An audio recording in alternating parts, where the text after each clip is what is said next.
This might help. All right, tell you what. Let's go here again. Why not?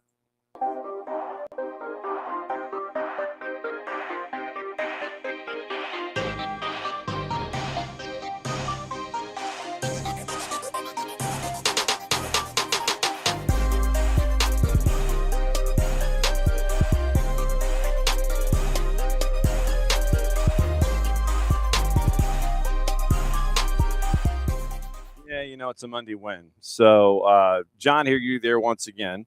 And morning, Will. So, here's the rundown for the morning. Abe should be joining us here in just a little bit. We'll talk Atlanta United. We'll talk about the Amaro transaction, everything else that's going on. We'll talk maybe a little Leagues Cup. We do have a lot of Leagues Cup to get into from yesterday. We do have highlights and posts from all of the matches that went down. It was a very, very busy Sunday. And we'll go over standings as we're into we're completed with the second match day, getting you ready for match day number 3. So we'll go over what the deal is. And remember, you've got to win. You got to get a lot of points. You got to score a lot of goals. And then you go into the final 8, and then they go 8-4-2-1. So we'll get into Leagues Cup. We got a lot of Leagues Cup this morning. And like I said, Abe will be joining us here in just a little bit, unless he's at Falcons camp and I either forgot to remember or he forgot to tell me. And then we'll get into all of the other stuff that's going on this morning. We've got some stuff with the twos. Remember the twos this past weekend, MLS NEXT Pro. They went to Chattanooga, had a hard 1-0 loss to Chattanooga FC. We'll go over all the numbers. We do have some post-game from Jose Silva. And we also have from Jason and Maddie and Sophia. We do have a post-game dispatch as well. So that'll be part of hour number 2, or whenever we can shoehorn it in with everything else that's going on this morning. So that'll be a part of it as well. And I'm trying to think if there's anything. I do have an opening kickoff that we've got to get into, and news and things like that. So there's some transfers, there's some news, and a lot of Leagues Cup. And there were a couple of confederations that wrote a letter to someone whose base of operations is in Switzerland, and we've got to get into that. So when you have 3 confederations pen a letter, and they are all locked into the same kind of a thought, they sent the note out publicly as a group. So we'll go over the group. Well, it's not even a group text. It's a group letter. So we'll go over that coming up in a bit as well. Will, that is, I would imagine that's the plan. Will wants to know if Atlanta United's ever going to sign a striker. I would imagine that that's the plan, but, and we'll go over the names. That's a good thing. What we'll do is this, I write them all down. So latest stuff involving that one and that one. So, all right. So we'll go over the news with all of the individuals that might have passed through the Atlanta United rumor mill, and we'll get into that as well. We've also got the YNT to get into. The U19s played in the CONCACAF U20 title game. I have issues. If Bart were here, Bart is on a beach vacationing, we'd probably be doing a lot of reffing down here. So it'll be like me doing reffing down here with the YNT match and the U20s and what happened yesterday. We'll go over what happened with the U20s in the U19s in the U20 CONCACAF final. Mexico ended up getting the Duke 2-0. And I have questions, not of Gonzalo Segueras or of the lineup, but I got questions. So we'll get into that. So I'm glad I remembered to write that down. So it's Jeff Bezos. It is what's going on at FIFA, what's going on at CONCACAF, what's going on at Leagues Cup, what's going on with the twos. And that's your morning. So there's a lot to get into just to kind of give you a kind of breakdown of the week. Tomorrow it's going to be we're going to start catching up with college coaches here around the state. Tony Economopoulos from Mercer is going to join us at 9:30. Ollie Howarth is going to bat leadoff tomorrow. We're going to talk WAFCON. We're going to talk about Malawi, Temo Shawinga, all of that stuff. So tomorrow is going to be some combination of Ollie Howarth on WAFCON, Tony Economopoulos from Mercer, KCD, and Santiago Lopez from El Fadelito as our conversation continues with him about building an amateur club while you're running a business and having successes and multiple teams and multiple competitions and winning and all of that cycle. So we're going to have that tomorrow. Wednesday, it's going to be Dylan Butler, Kaylor Hodges, plus everything else that's going on. Thursday, remember, is a bit of a power hour because of the media match that is going to be at the Children's Healthcare of Atlanta training ground at 10 o'clock, atlutd.com/live. Mike, Jason, upstairs. I'll be downstairs haranguing and harassing people. And that will be what we do on Thursday. So it's going to be early, like 8:30 to 9:30. It's going to be a power hour. Then we're back to normal on Friday, getting you ready for the weekend. We're trying to figure out where Nino and Nico can fit into all of this. And that's the week as I know it. And I guess technically Abe is now opening kickoff, brought to us by our friends at Black Pitch Coffee and blackpitchcoffee.com, because there are stories to start your day, and Black Pitch Coffee should do the same. Part of the SDH community, showing up at events all over Atlanta, made with beans from Brazil, Guatemala, heavy-bodied. That's the home blend. Notes of walnut, semi-sweet chocolate, and a rich world-class finish. Opening kickoff brought to us by our friends at Black Pitch Coffee and blackpitchcoffee.com. Abe, however, was not hydrating in that manner. I believe you were straight hydrating, yes? Yeah, I thought you were talking about heavy-bodied. I was worried you were describing your upcoming guest, me. But no, it's me. That's me because I have the doctor's appointment tomorrow afternoon. And, all right, so how many times a year do you go to the doctor? Ideally one. Okay. It tells me I'm healthy. Yeah. If it's more than one, problems are abound. Okay. So the reason I ask is because of being 708 years old, I go more than once. And it's like every 6 months and that kind of a thing. And then you have to go and you wander into the doctor's office. And when you have to get your prescriptions renewed, you got to sit there as well. And he sits there and he asks you questions. It's like, so you're doing this and this. And I'm like, yeah, okay. You re-sign it and then you leave.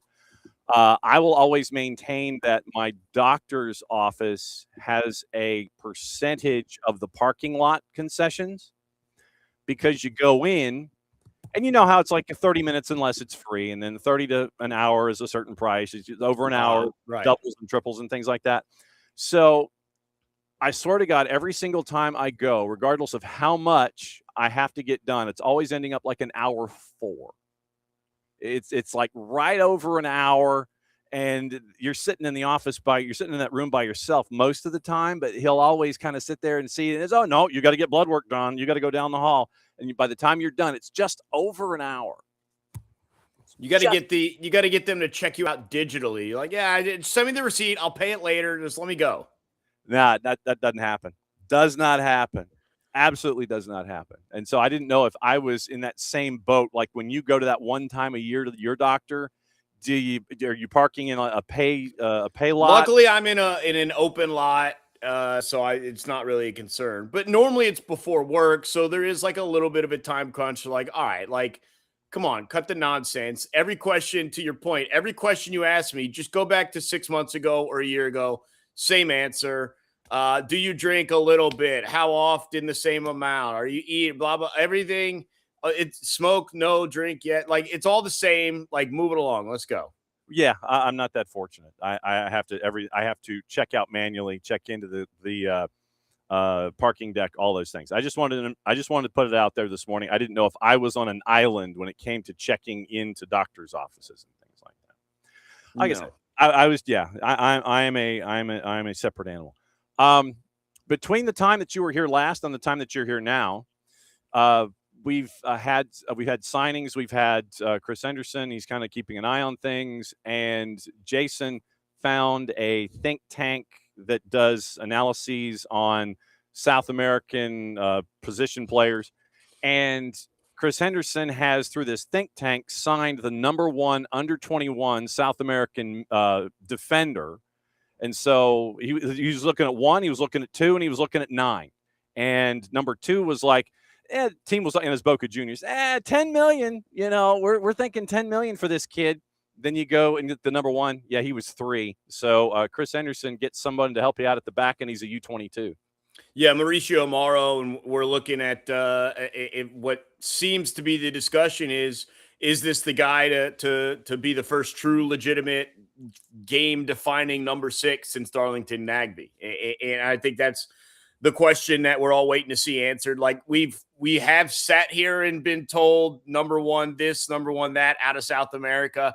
Sometimes it's worked out, other times it has not worked out, and so I'm not going to get too caught up in that. But it is exciting that they're addressing a need. It's exciting that you're not having to fill a DP spot to do so. So I think the mechanics of it, in terms of MLS roster rules and all that stuff, you're certainly in favor of. So I do like from that aspect, and we'll see if he's able to do what's necessary and what we're all hoping he becomes to help this team, because almost every fan unanimously is essentially saying since Nagbe, we haven't had someone to truly be a 6. I know Bartosz Lich kind of was in that role, but was he enough of a game controller to be that guy? Maybe not. Last time you and I talked, we talked about this team needing to take a couple more shots from the outside. That was also something I read about Amaro, is that he's not scared to unleash one from outside the box. In fact, pretty proficient in that. So I think all of that comes together. It is a little bit exciting in what's been a frustrating down year. It is a little bit exciting that maybe we get some new blood in here, some young blood in here as well, that can grow for a number of seasons with this team and help define the next couple of years. And you look at his numbers, he's not afraid to stick in a tackle, which we like. He's not afraid to chase after anything, and apparently he's got some thumb bitch in him. That's the official Southern term. So he's going to stick into tackles. He's not afraid to go and get after the ball, and he's going to help you defend. And that little bit of sandpaper that we like to see, that's also a part of that, is an intangible for you. Yeah, and look, I think he's going to fit in with the mindsets of some of the younger guys, right, that are going to be directly above him or behind him, outside of him, whatever. But I really want to see him paired with Cooper Sanchez and see what those two could do together. I'd like to see Jay Fortune get healthy in return, and maybe that allows him to be a little bit more offensive. Jay, I'm talking about. And then if Jay can be more offensive, what does that do for Moranchuk and the rest of the attack? And ideally, as some of your members of chat here are suggesting, a striker to be named later that we still presume at some point they're going to add. And so, again, you just start to build these pieces from the back forward. And do you have what you need along the back line and on the outside? I think we all are big fans of Tommy Jacob and what he can do. And then you start to say, all right, if Amaro slots in and is proficient, what about Jay? What about Cooper? What about the guys ahead of him? You could just start to see where a number 6 who controls the game, controls the midfield, communicates defensively, but also can help the attack, what he can do for all the guys above him as well. That's what I look at as to be exciting, is if you can get Jay to stay healthy for a run of time. I just think he's such a dynamic piece moving forward that it can only add to an attack that needs to be added to. Yeah, and you look at how you're building. You build from the back and you build down the spine. And so you look at the back and you're looking at and go ahead and interject if I forget somebody. Baez, Jacob, Mihai, Dominic Chankui coming up through the system. Matt Edwards is a homegrown. Stian Gregerson available to you. Your 6s, you mentioned Cooper, your midfield in the 4-2-3-1. You've got, with the 2s, you've got Adrian Gill. You've got Matthew Hardinas coming up through the system. You end up with Amaro. You have Cooper and a healthy Jay and a Will Riley and, Tristan Muyumba. And you're seeing everything kind of building and pushing forward to that one spot that you're looking for, that is the pricier one of that entire group of the starting 11, where you can build budgetarily if you're going after younger players like you did with Amaro with, I think, 3 and then escalators. but knowing that you're going to have to spend 8 figures to the left of the decimal place if you're going to chase after that striker that you want. Yeah, and the frustration here is that you haven't done anything yet. I know there was the rumors that have seemingly gone by the wayside. But more frustrating for me, John, is you have a guy down on the farm, if to use a baseball term, in your system that is an outstanding goal scorer. And I'm just ready to see Kovac be given a chance in MLS. Obviously, done what he's done with the twos, and it's been outstanding. And it's kind of like, hey, we don't know how to score goals. We got a guy down here that seems to be understanding of how to score goals. Yeah. And I know it's not the high price. I know it's not the name. And look, maybe he fails, right? And that's fine too. He doesn't have to come in and immediately be Joseph Martinez, but I'd like to see it given a chance, at least in the short term while you're awaiting signing. Because obviously just sticking with, again, no offense to Fafa Pico, you're just not doing anything there. So I want to see Kovac given a chance, call him up and plug him in and see what happens. And again, if you go 5-6 games, it doesn't work and you sign someone by then and you can switch it out. But I just don't see the point, especially with where this season is. And some years takes me a little longer to get there than others, but like, the blanket play the kids mentality. I'm not there like just completely all over the field, but up top, because it's such a poor performance in general, I'm kind of in the like blanket, just play the kids. So that's what I would like to see, at least until a transfer's made and they bring in someone that you have to throw out there. Well, and there's also someone that I would like to have as a part of the equation, and it's Cayman Togashi. Totally agree. Yeah. And you get, and Cayman hasn't had minutes. And I think that with his speed and with his intelligence up top, it once again causes issues at the back. And the one thing that you've got to navigate with Abe Kovac is, okay, how many more short-term agreements does he have left this season? And how many more games can he play? And so you've got to navigate that as well and figure out, okay, then do you end up signing him to another kind of a contract? Does he get a different contract? So the short-term agreement issue, which is another conversation entirely, which drives me blank and crazy. It should not be the way that it currently is structured, frankly. But you've got to keep an eye on your short-term agreements with all the folks that you bring up from the twos all season long, and you've got to navigate that so you don't burn it so quickly. Yeah, and Cayman's a guy I've talked with Maddie about at times during the full-time report, some of the post-game of some recent losses, where it just every time he's in there, it feels like he's involved. It feels like he's dangerous. He's been involved in goals, if not the scorer, certainly the setup man. And we've kind of seen that be a trend over the course of his career, whether it's in U.S. Open Cup play or it was in Leagues Cup. It just feels like when he's given some time to run, he is in the middle of something. The one thing we haven't really seen, though, John, is being given some time to run at the start of the game and throughout the game. It just feels like he's always on in 70-plus minutes and go from there. And so, I agree with you. I'd like to see Cayman definitely given a shot. We called for it. I specifically, I think Maddie agreed, maybe not. I don't want to put words in her mouth, so I'll just stick with I called for it. I would rather have seen Cayman as opposed to Fafa Pico. That's not ultimately what we got last match, but I was ready for that switch, and you're absolutely right. He's another one that it's just like, let's see him, man. Like he always feels like he's involved more than the guys that he is replacing. So maybe that's a synopsis of a syndrome of being in for 20 minutes at the end and legs are tired and you just are all over the place. Or maybe it's just the guy who's more involved. And so I'd like to find out from the start, from the opening whistle at some point. Yeah, Kovac right now is under contract with the twos exclusively, and so he falls under the STAs.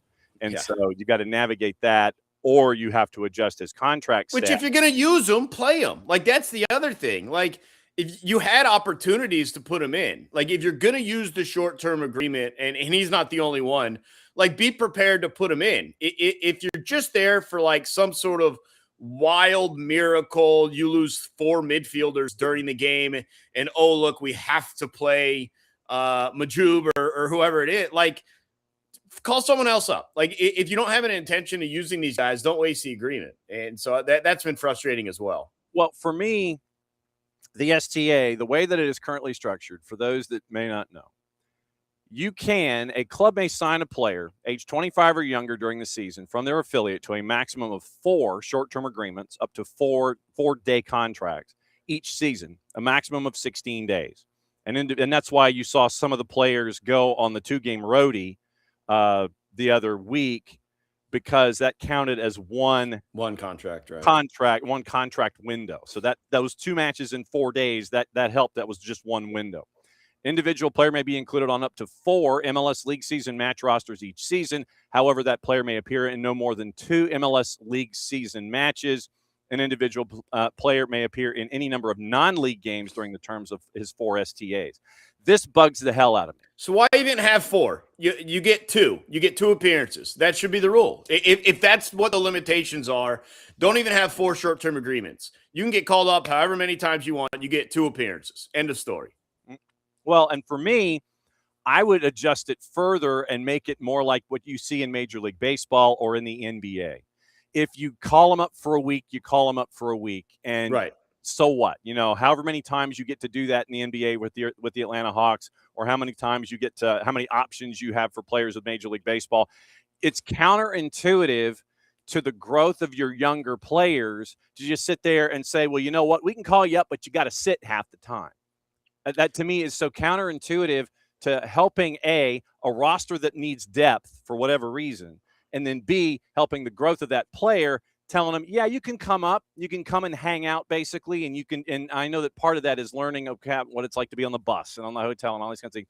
But it's counterintuitive to me to have an STA where, yeah, you can come up, but you only can be active in half of these. Make it where it's like you call them up, and you have X number of options. Doesn't matter to me. I think the STA to me is a flawed premise right now. Well, and the other problem I have, and I know this is working downwards, not upwards, but and I know they're young and they probably don't need a ton of sleep, whatever. But you go on a road trip, you get back at 4 a.m. and now you got to play an 11 a.m. match for the twos because you didn't appear for the the MLS squad. And they're just like, yeah, man, I know you're on 2 hours of sleep and the legs are probably compressed coming off of a plane, but you got to go do what you got to do. So get on out there. And again, in our old age, John, trying to run after getting off of a plane or run after 3 hours of sleep, you can tell the difference. For them, maybe it's a little bit overstated just because of youth, but it's also wild that hey,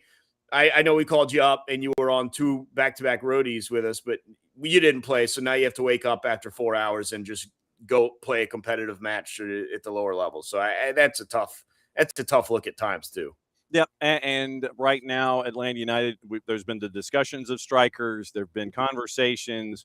Brel Mbolo, I think Romelu Lukaku's agent, basically. I don't think Romelu Lukaku wanted to come to this continent. I think he wanted to stay on that side of the Atlantic. And so you get agents and, conversating, and yeah, it's going to be like 10 to 12 million. And he ends up with Turkey, who is spending stupid money right now. So I think that this is another part of the process I think folks have to understand, is that when you're chasing after talent on different continents, you're going to have agents who are going to sit there and play folks off of one another. And so, it's just part of the art of the deal that you're going to be mentioned. You pursue it as best you can. But at the same time, that agent is looking out for the player and the player's real interest. And I think in Lukaku's case, it's like, no, I don't want to go over there. I want to stay here in Europe. And you find big money over in Turkey. Yeah. Again, not too many people were in. It didn't feel like locally on Lukaku anyways. And so it sounds like he kind of did them a favor, because it'd be tough for the organization to bring in someone the fans don't want. Right. I mean, the only way that works is then if the dude's legit, and not that Lukaku, but you got to really produce if the fans already don't want you. So, it feels to me like when you add a guy like Mauricio Mauro, the fan base is behind that addition, excited to see him, kind of waiting for him to, obviously go through the visa process and all that, but wants to get him here and wants to get him on the field. The worst thing you could do is add a guy the fan base is, or build it up, and obviously the Atlanta United social media team's doing their bit and never stop and all that, and then for it to fall flat before even playing a game. So, I do think you have to consider that, and I do think you have to try and find someone that this fan base is going to be excited about, but also will produce on the field, because the excitement dies down if you get on the field and it doesn't work. So, I'm kind of sitting like everyone else here, John, just waiting to see who they add and what the addition's going to be, because it's obviously very needed. Yep, and Bolo Morata names that have been put out in play. And Chris Henderson was watching the U20 championship as well. So keep an eye on that. So are you going to Falcons camp this week? I am. I'm heading there literally as soon as I wrap this up for today, and then we'll be out there tomorrow again. And then it's an afternoon practice today, so I don't have to get there quite as early. And then preseason for them starts Friday, but obviously yours truly going to be in action on Thursday, so looking forward to it. Yeah, we'll be out there Thursday and then recover Friday and then back at it on Saturday. And then it's back up and running with schedule compression. So get in shape for Thursday, my friend. I will see you with a microphone and an earpiece for the media match. And be well and get me my Tua updates, will you please? Yeah, will do. You bet. There he goes, Abe Gordon, 92.9 The Game. And batting leadoff on Mondays and discussing things. Now Abe is going to head up to the branch and find out what's going on with the quarterback situation and the Atlanta Falcons. So it's always great to bat lead off with Abe and find out what's going on. Okay, let's go over, since we are in this aisle of the store, we'll find out what the latest is on the 280-character app and find out what the latest is up top. And if we have some up topness that is going on. All right, so let's see. So all right, let's check the latest on Embolo and see if anything happened over the weekend. And let's see. Napoli, as of 3 days ago. Okay, so 2 hours ago, it appears, according to Marseille, Rennes is preparing a 20 million euro sale. Bought for 15 million euro a year ago. Embolo could bring a nice capital gain to the Bretons. AC Milan is in the mix. So it looks like the price tag for Breel Embolo has basically doubled in the week, and it looks like Rennes might be at the front of the line for that particular movement. So let's see. There. Serie A's radar, Napoli and AC Milan monitoring the Swiss striker. Rennes ready to sell for around 20. So anybody who's coming to the table at 20, it looks like AC Milan might be part of that discussion with Embolo. So AC Milan and Napoli monitoring over the weekend, and Stade Rennais is willing to let go for around 20 million euros. So keep an eye out on Breel Embolo.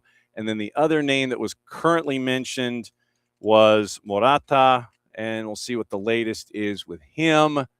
So let's see. Okay, so let me see what we have here with Fabrizio Romano. So Ferran Torres to PSG. Personal terms also with Lassine Magnon-Pavé, who's a U16 talent. Negotiations with Montpellier. PSG closing in on a verbal for Ferran Torres. PSG sent an official bid worth 50 million euro to Barcelona. Talks at the final stages. The French side see Ferran Torres as an opportunity at that fee, having 1 year left on a contract. Otherwise expected to cost 70 to 80 million euro. Pierre-Emile Højbjerg's moved to Newcastle, is currently off following news talks in recent hours. They were prepared to pay what Marseille wanted. Højbjerg has decided to turn down the proposal. And Atletico de Madrid has shown images of Julian Alvarez in the weight room. So he is back to work. Toulouse rejected a 33 million euro package proposal for Diane Metali from Sunderland. Would have been the highest sale in club history. Toulouse decided to turn down the proposal. And let's see, there is Højbjerg. Cucurella has arrived for Real Madrid, as has Ibrahima Konate. Medicals underway for Hero Rulli at Manchester City. Liverpool given the final green light to Bradley Barcola on personal terms. Negotiations with PSG over the fee continue as clubs are in direct conversation. Up to Liverpool as the PSG valuation remains high. Swap deal this morning agreed between Everton and Crystal Palace. Dwight McNeil to Palace. Brennan Johnson to Everton. Everything done. The medicals today are starting for both. Ayub Buwadi and his camp now reached agreement on personal terms with Manchester City. Expected to seal the deal with Lille as the next step, already in advance, as Buati's preference would be to join City now rather than in 27. There's the Ferran Torres deal. There's the Ronald Araujo deal. Everything's signed. He'll be a new defender. Teden Mengi has been given the green light by Luton to hold talks with interested clubs. 1 year remaining on his deal. 24-year-old center back situation after a bid from Torino was rejected. Divan Mubama has been signed by Southampton from Man City on loan. Green light for Man City. Internal discussions taking place. Isiaka Kamate on the verge of joining Espanyol on a €3 million deal from Inter. Agreement includes a 50% sell-on clause. Roger Ibanez has agreed to a new deal at ATLUTD until June of 2030. Only wanted to stay at the club. And PSG and Zion Suzuki. We'll get into all of these others, but where was the silly? All right, so literally River Plate. Okay, so they're saying that Alvaro Morata is at River Plate as a here we go. So checking, and I'm checking once again just to see what the latest is at River Plate, because some are saying, and Thiago Almada, speaking of River Plate, he's already in Argentina, joining today, arrived in the country at 4:30 this morning, joining River Plate's training sessions during the afternoon, already in Argentina to begin his stage with the Millonario, make himself available to the coaching staff. A lot of excitement with Rivers fans. Almada working with the squad while awaiting his debut. So Thiago Almada is with River Plate, and I literally cannot see anything else. It's like there's one link of Morata to River Plate, but nothing to confirm it. We do know about we do know about Thiago Almada. He's holding his bag at the airport. He's in Argentina, heading to the bus, the Sprinter van. So, all right. So there's one report out there that has Morata heading to River. No other independent confirmation that I can find. So that was the other name that was attached. So we'll see. We'll see what it looks like. But looks like Morata might be heading to River Plate right now, and we'll see what happens there. All right. So that was, and this is like Morata, Como, Mundo Deportivo. This is old stuff with Morata. And so we'll see what it looks like. It's like I see one thing. I see, the same stuff that we've been discussing with Morata, and then Atlanta United and Morata again is come back and circled around.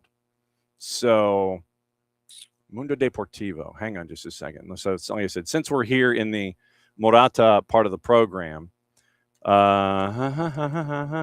get into the U22, we'll get into the U20, and we'll get into Leagues Cup and all that stuff coming up here in just a sec. So Rodri closer to Barca, Ferran Torres, 40 million, Rooney Bargi, Thiago Pitarch.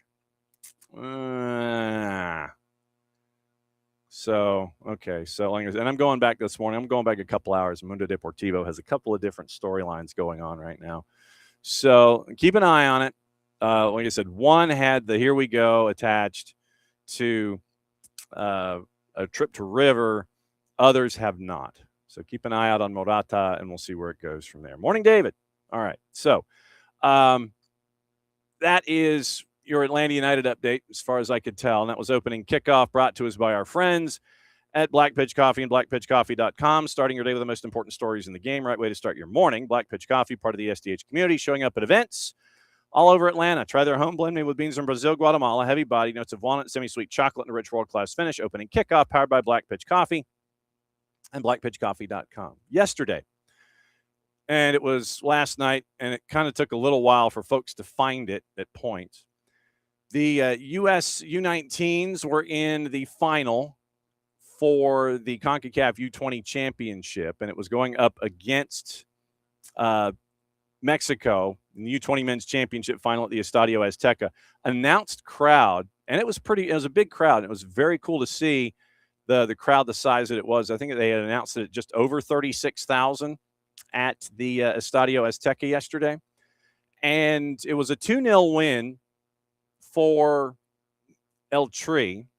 The U.S. U19 succeeded in qualifying, obviously, because they made it to the finals. If you made it to the Final Four, you got into the 2027 FIFA U20 World Cup, the 2027 Pan Am Games in Lima, Peru, and you also got into the Olympics if you were in the Final Four. But since the U.S. is a host, they got in, so somebody else got to take their spot. So it was a rematch of the 24 final, and it was down to 2 moments.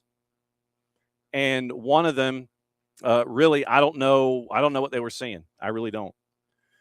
It was a foul that created the red card on Chris Applewhite late in the first half.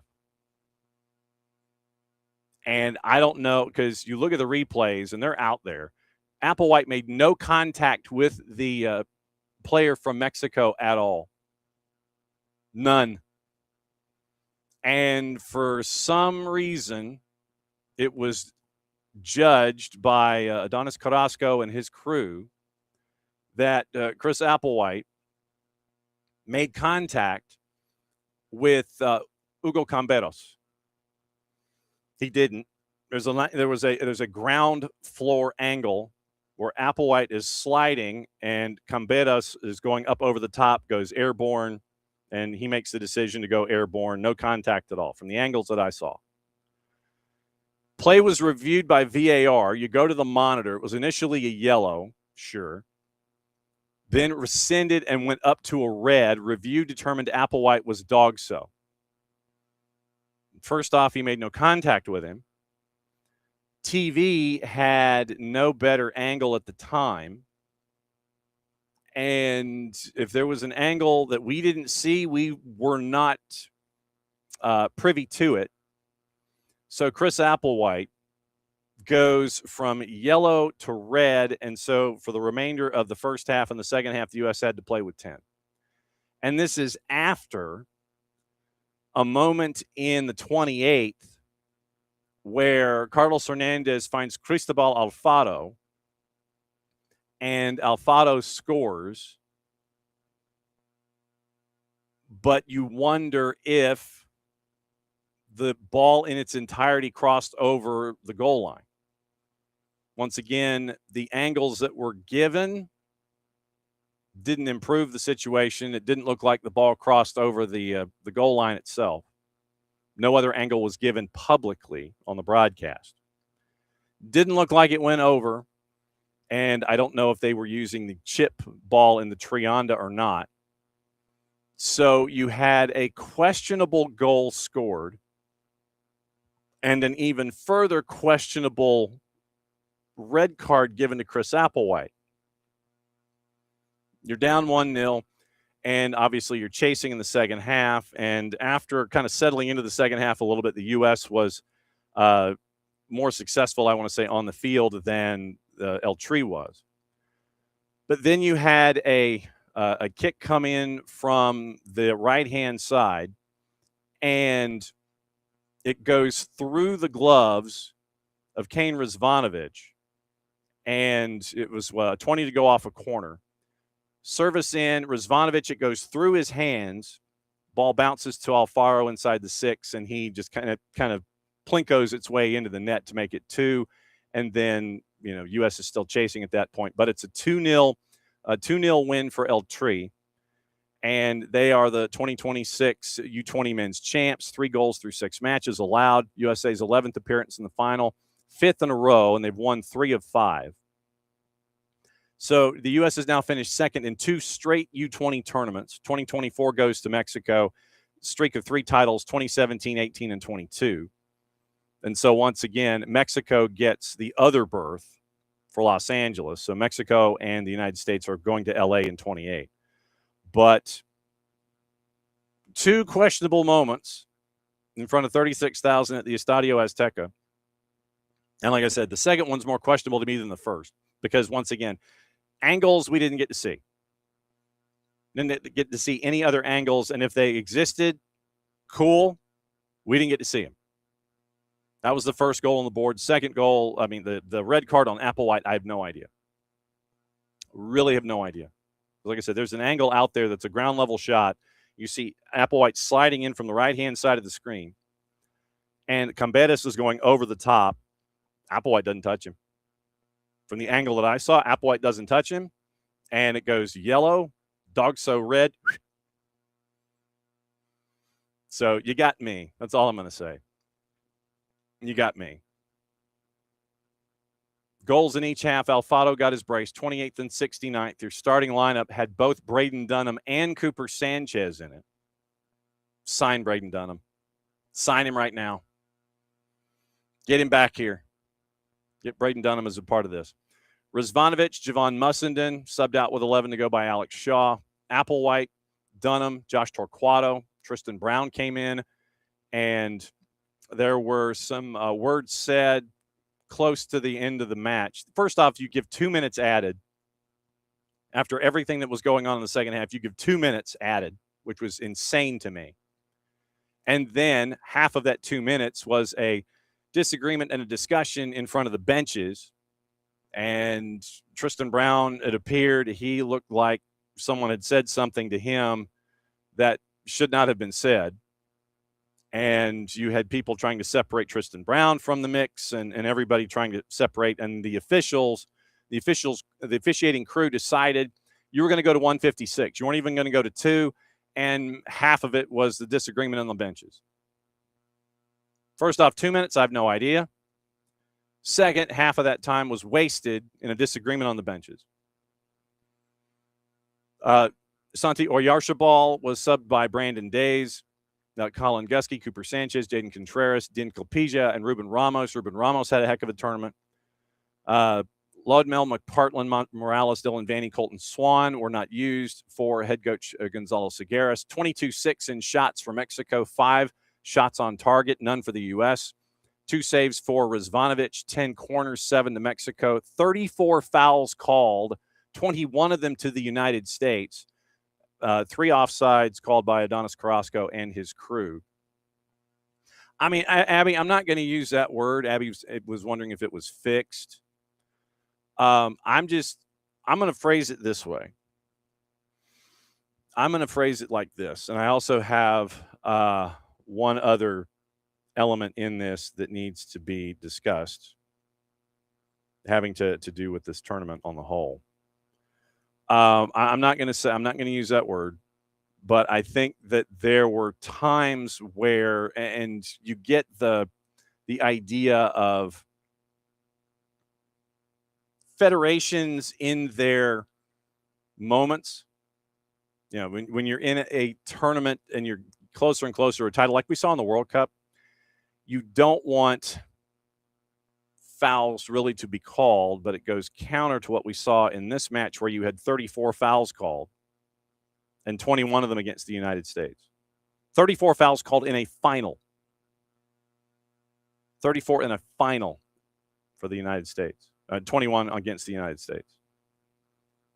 And the last CONCACAF final that Adonis Carrasco refereed, I want to say, was 3 years ago.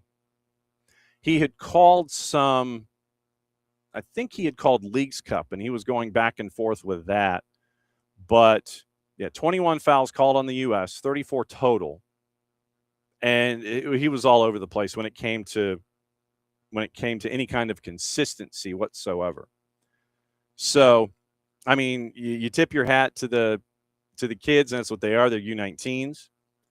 And I have issues with the production crew because of after Rizvanovic lets the second goal in, there is a replay of the goal, and Rizvanovic knows he should have had it because he or at least he feels he should have, because you see him as the goal gets scored and he looks at his gloves and he's just, he's down on himself.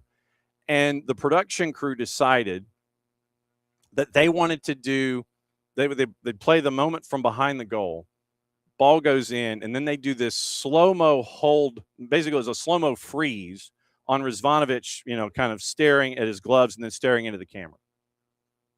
So you want to do that to a 19-year-old kid. Good on you. Yeah, you want to do that to a 19-year-old kid. So that kind of bugged me when it came to the production crew of shot selection, shall we say. So that was less than cool on my part for them to do that. And yeah, so that's the tournament in and of itself. So U.S. qualifies for Pan Am. U.S. qualifies for the U20 World Cup, which I think is in Uzbekistan, and another one of the stands in about a year, a little over a year from now. And you're also in LA28 as your host country. So it was a great showing by the tournament for the U.S. And the one point that I wanted to bring up about the U22s, and it has to do with the roster itself. So, and this is, I know obviously this is a bit of hindsight that's attached to it, but the Chicago Fire decided that once the United States qualified for everything that they could have qualified for with a performance in this tournament, that Christopher Cupps was going to be recalled to go back to be a part of Chicago Fire on the first team roster for Leagues Cup. So Christopher Cupps getting regular reps, is a key part of the U19s toward the back. He gets recalled after qualification's official, after you get into the Final Four. Chicago Fire make the call, hey, we want him back. So Christopher Cupps leaves Mexico, goes back to Chicago. Has Christopher Cupps played a minute since he has been back in Chicago? I'll double check, but I think the answer is no. I'll double check it, but I think the answer is no. And number 38 was on the bench yesterday in the 3-1 win over Santos Laguna. But I do not believe he was active in that match. Just saying. And with Chris Applewhite getting the dog so red, which is still beyond me, Christopher Cupps could have helped you out defensively had he been allowed to stay and not sit on a bench somewhere, specifically Bridgeview. And you would think that the individual who is in charge of Chicago Fire on the field would remember the importance of having a full roster. You would think that Greg Berhalter would understand the importance of having a Christopher Cupps who is as vital as he was to that U19 roster. You would think that he would understand Christopher Cupps or want him to stay to get the most out of that experience in a U20 championship, but no. He's called back, and he sits on a bench instead of being active specifically, and could have been called off the bench by Gonzalo Segueras had he not started yesterday once Chris Applewhite got the red card. But Gonzalo Segueras did not have that option because the player was recalled. And there's nothing that Gonzalo Segueras could do. Much like Cooper Sanchez going in, Gonzalo Segueras had to wait a little bit because Atlanta United needed Cooper Sanchez. And then when it was deemed okay, he was obviously sent. But this is worse. This is worse. Christopher Cupps, a part of that roster, quality minutes, helping out that defense, being what it was. And then once you get to the semifinals, your boss calls you back. I mean, there's not that, Christopher Cupps can say anything about it. But your boss calls you back to the first team so you can sit on a bench. Oh, but the practice time is valuable, especially with Robert Lewandowski there now. Valuable learning experience for him to understand, what Lewandowski can bring. Or whatever would be said in this situation. But you would think that Greg Berhalter would understand the value of a U20 championship with one of your key players who you want to have sit on a bench back up in Chicago. You would think that that would be something to keep an eye out for. Gonzalo Higueras, U.S. patient, waiting for Cooper Sanchez to show. Cooper Sanchez, Braden Dunham, quality minutes. Great work with the USMNT on the U19s. Christopher Cupps, same. Until he's called back when the team makes the semifinals. He goes back to Chicago to sit on a bench. And he could have helped out yesterday. He could have helped out. He could have been a part of the process in general, but he could have helped out yesterday once Chris Applewhite got that red card. To help out defensively, you make a defensive sub and try to navigate at the half. You bring him in at the half. You just, at 45 plus whatever, Applewhite gets the red. Navigate, just get to the half. You bring Christopher Cupps in at the half to help you out defensively. But Gonzalo Higueras did not have that option because Christopher Cupps was called home after getting to the semifinals. After the round of 8, after the quarters, he's called home. I don't think he's played a minute since he's been home. Just saying. Just saying. So that was the other thing that stuck with me yesterday. And the irony that it's Greg Berhalter is inescapable. So, but a great showing by the U19s in the U20 tournament, qualifying across the board, finishing runner-up to Mexico, and qualifying for Pan Am Games in Lima. Obviously, they're the hosts in 28 in LA, and they're also qualifying for the U20 World Cup in the stands about a year from now. A little over a year from now. I think it's September and October of 27. So that is, wow, that's hour number 1. Okay, so let's do a hydration break a little early. I know it's not quite 10 o'clock. So hydration break brought to us by our friends at local Vine Beer, Wine, and Liquor Stores. And that is 2 locations, Johns Creek and Cobb, off of Cumberland Parkway and Cobb Parkway. Stores are huge. Be prepared to impulse buy when you wander in the door. Can't thank them enough for being great partners and sponsors with us starting here in 2026. And yeah, you'll go in thinking one thing, and then you'll leave, and your basket will be full because you'll go, ooh, that, all the things. And so here's to our hydration break, once again brought to us by our friends at a local beer, wine, and liquor stores, local Vine Beer, Wine, and Liquor Stores. Here from the Kaiser Permanente Studios, it is SDH on a Reaction Monday. Hydrate. So there you go. Okay, hour number 2. Got a lot of leagues to get into, got the 2s to get into, and we'll get you ready for the day. The big news that came out while we were sleeping, 3 federations came up with a letter that was penned in unison, and it was specifically aimed at an individual whose office is in Lausanne, Switzerland. So when that news broke, here's how Haley McQueen, Sky Sports News, broke it to the rest of us, and she was surprised. Right.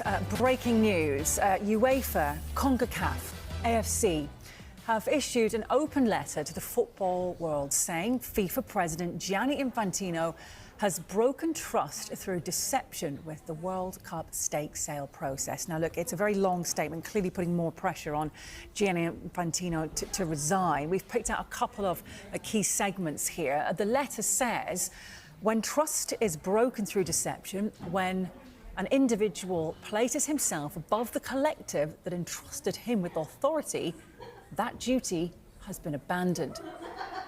And it says this about the World Cup stake proposal.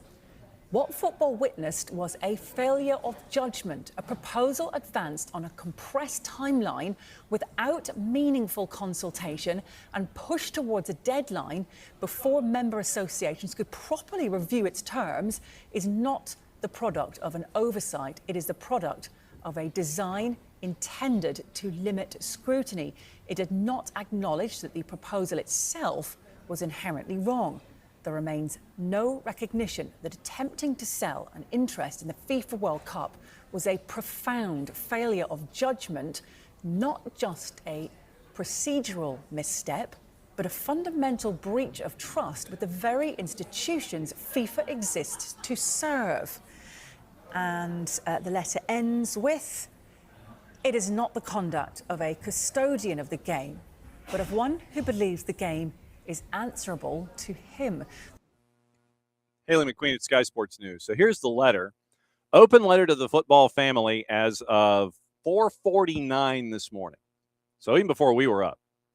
Some of you might have been up, but this came out this morning, a little before 5 o'clock. Signed by the AFC president, Salman bin Ibrahim Al Khalifa, General Secretary Datuk Seri Windsor John, CONCACAF President Victor Montaliani, and General Secretary Philippe Moggio, UEFA President Alexander Sefrin, and General Secretary Theodore Theodoridis. So Haley kind of went through a lot of it. Growth over the past decade has been real, but that progress was never the work of one individual, the product of FIFA, the confederations, member associations, and the thousands of people who dedicate their lives to the game. Expanded tournaments, awarding of the 30 and 34 World Cups, distribution of resources to associations, shared achievements, agreed together, delivered together. This is not about money. I'm just going to read this.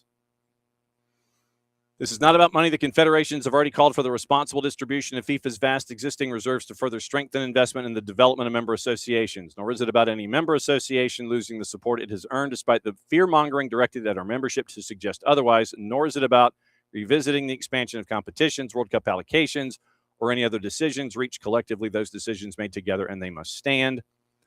This is about something more fundamental, the integrity of the game and the integrity of those elected to lead it. Leadership in football is not a possession, not about holding or demanding power to be held. It's a duty of service to the football family that entrusts it. When trust is broken through deception, when an individual places himself above the collective that entrusted him with authority, that duty has been abandoned. FIFA's recent letter to its vice presidents and 211 member associations acknowledges that mistakes were made in the process. It treats this as a failure of communication when what football witnessed was a failure of judgment. Proposal advanced on a compressed timeline without meaningful consultation and pushed toward a deadline before member associations could properly review its terms is not the product of an oversight. It's the product of a design intended to limit scrutiny. Did not acknowledge the proposal itself was inherently wrong, as McQueen said. Remains no recognition that attempting to sell an interest in the FIFA World Cup was a profound failure of judgment, not just a procedural misstep, but a fundamental breach of trust with the very institutions FIFA exists to serve.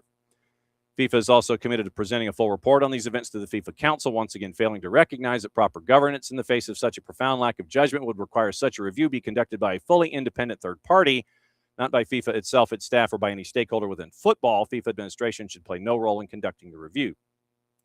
As for previous correspondence, all relevant documents and records must be preserved in accordance with the UEFA's communication on preservation of documents. FIFA's own letter also confirms that only one elected official was present at the leadership meeting in Morocco. No FIFA council members or member associations were invited to participate. Only the management committee composed of FIFA-employed senior staff was present. This recent meeting, where a select number of members of the FIFA management committee, not the full committee, were summoned abroad, rather than leadership going to Zurich to address the heart of FIFA, its staff only reinforces these concerns and represents a continuation of the very pattern of conduct that brought us to this moment. It is not the conduct of a custodian of the game, but one who believes the game is answerable to him.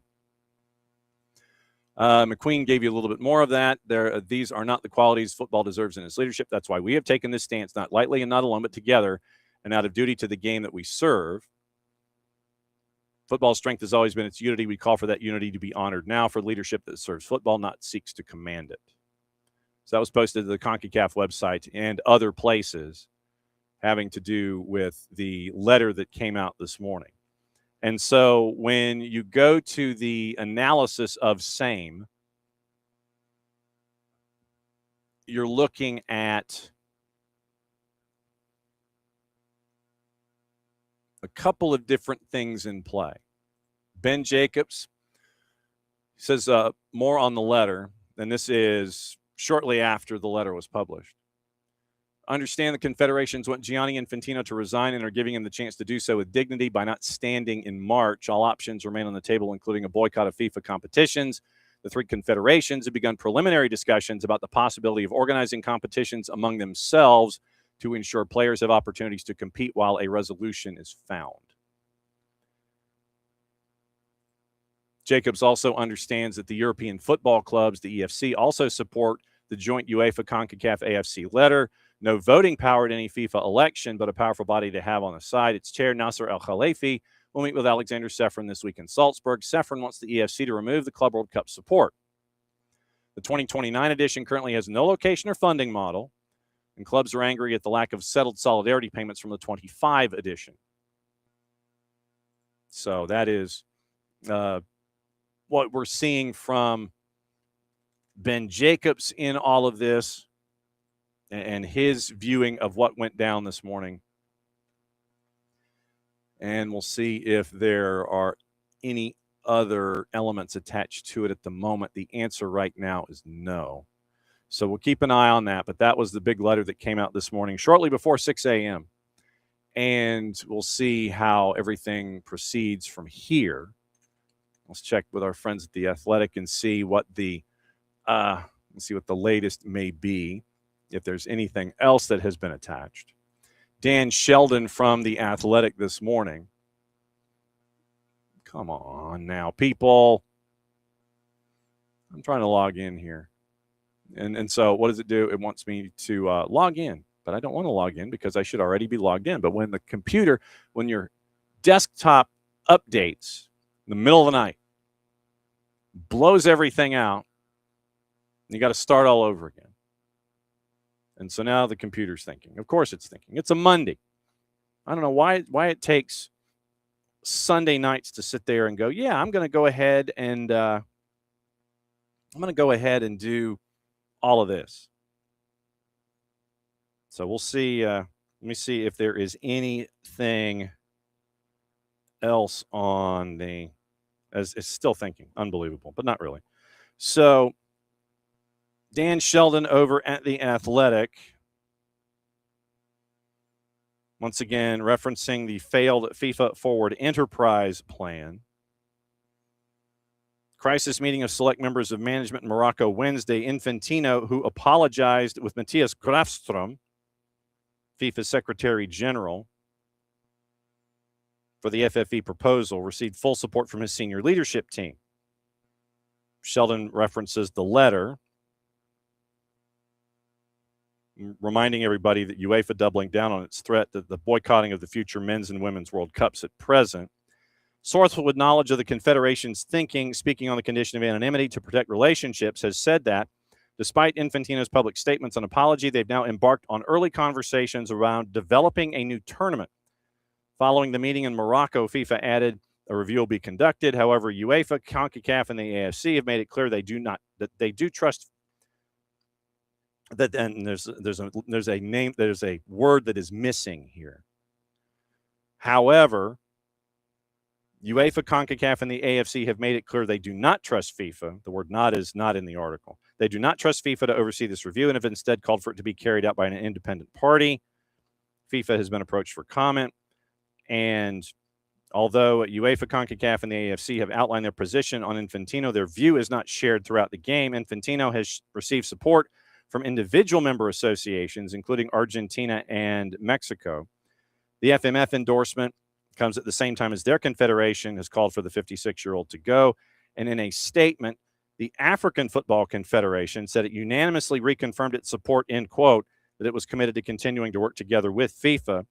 And then back on Thursday, CONMEBOL spoke of its, quote, concern about the repeated unilateral actions taken without resorting to dialogue or the institutional mechanisms, end quote, in a statement, and called for unity of the football family before FIFA's presidential elections, which are set to take place in March. You have until mid-November to declare your desire for presidency. So that is the latest when it comes to, I don't want to do that. No, log me out. It's like, here, start your free trial. I'm already subscribed. People. But it's good to know that I can actually get the Athletic for $20 a year. 72 a year thereafter. Under no circumstance am I ever paying 72 million, but I'm not paying $72 for the Athletic. I'm not. But yeah, say, you want a free trial? No, I don't want a free trial. I already subscribe.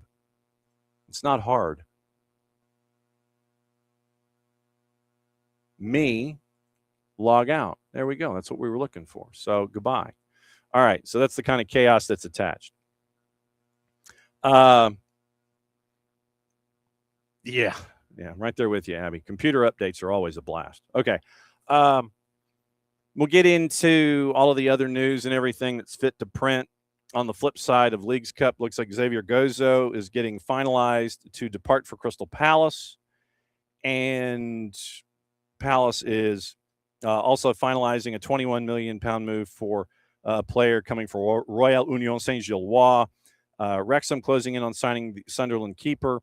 Villa looks like they might be appointing Burnley's set-piece coach Fjelde to hang out with them under contract. But, yeah, we'll continue to kind of see what's going on with all of that. So we'll keep you posted. Gossip, rumor, and innuendo on the flip side toward the end of the show. And we'll let you know what's going on. I meant to mention, what was it, Reuters? I think it was. It looks like Jeff Bezos might be on the verge of getting his consortium to pitch into about 1/3 a stake of Liverpool. And so this comes from various places. Mark Kleinman, we'll go with him from Sky. Consortium, including Jeff Bezos, closing in on buying roughly a 1/3 stake in Liverpool.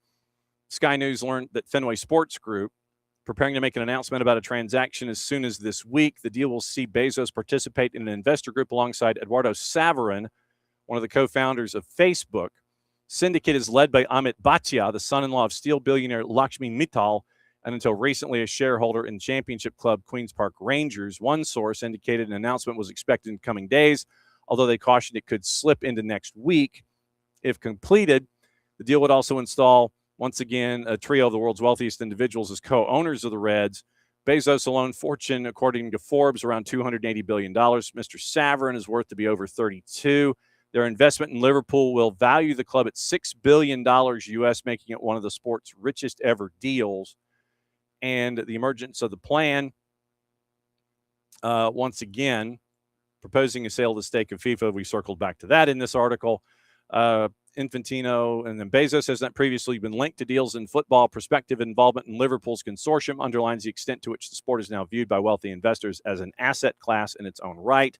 Saverin, who is 44, was part of a consortium which assembled an unsuccessful takeover bid for Chelsea during the 22 auction, triggered by the invasion of Ukraine and pulling Roman Abramovich from the ownership of that club. One insider said the deal is now expected to be slightly larger than previously thought, potentially involving a stake over 30%. I had seen a third.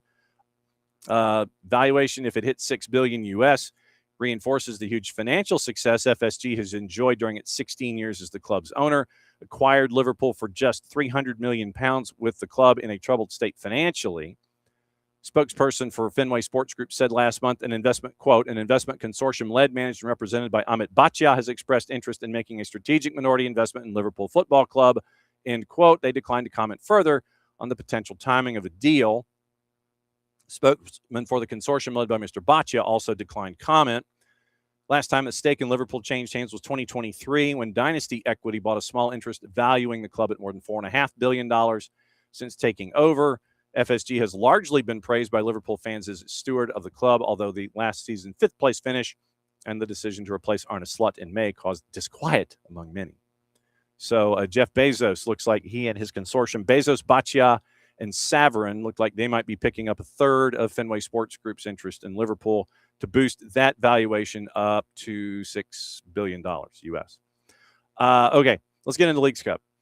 Busy day yesterday on a bunch of different fronts for Leagues Cup, and it was the wrap of match day 2. Today is an off day for Leagues Cup as they all get ready for match day 3, and we'll go into the standings. But bottom line for the standings means that what you've got to do is you got to score, and you got to score a lot, and you got to win.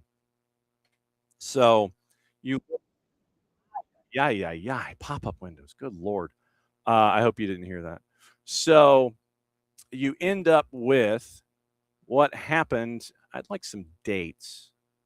You go to one website, it just gives you results. It doesn't give you dates, but fine. Okay. So it starts off with an afternoon kick at Lumen Field. Seattle ranked 15th, and Querétaro ranked 31st. And Seattle wasted no time getting on the board in a match that they really, did I mention really? They really, really needed to win to get full points to try and chase after anything resembling getting into the postseason and Leagues Cup.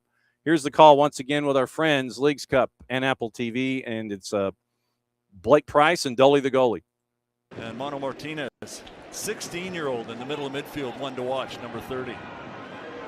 Musovski, Rusnak, Rothrock with the cross, back post, yes! Gomez tucks it home, and the 20-year-old earns the trust of Brian Schmetzer, and it is returned.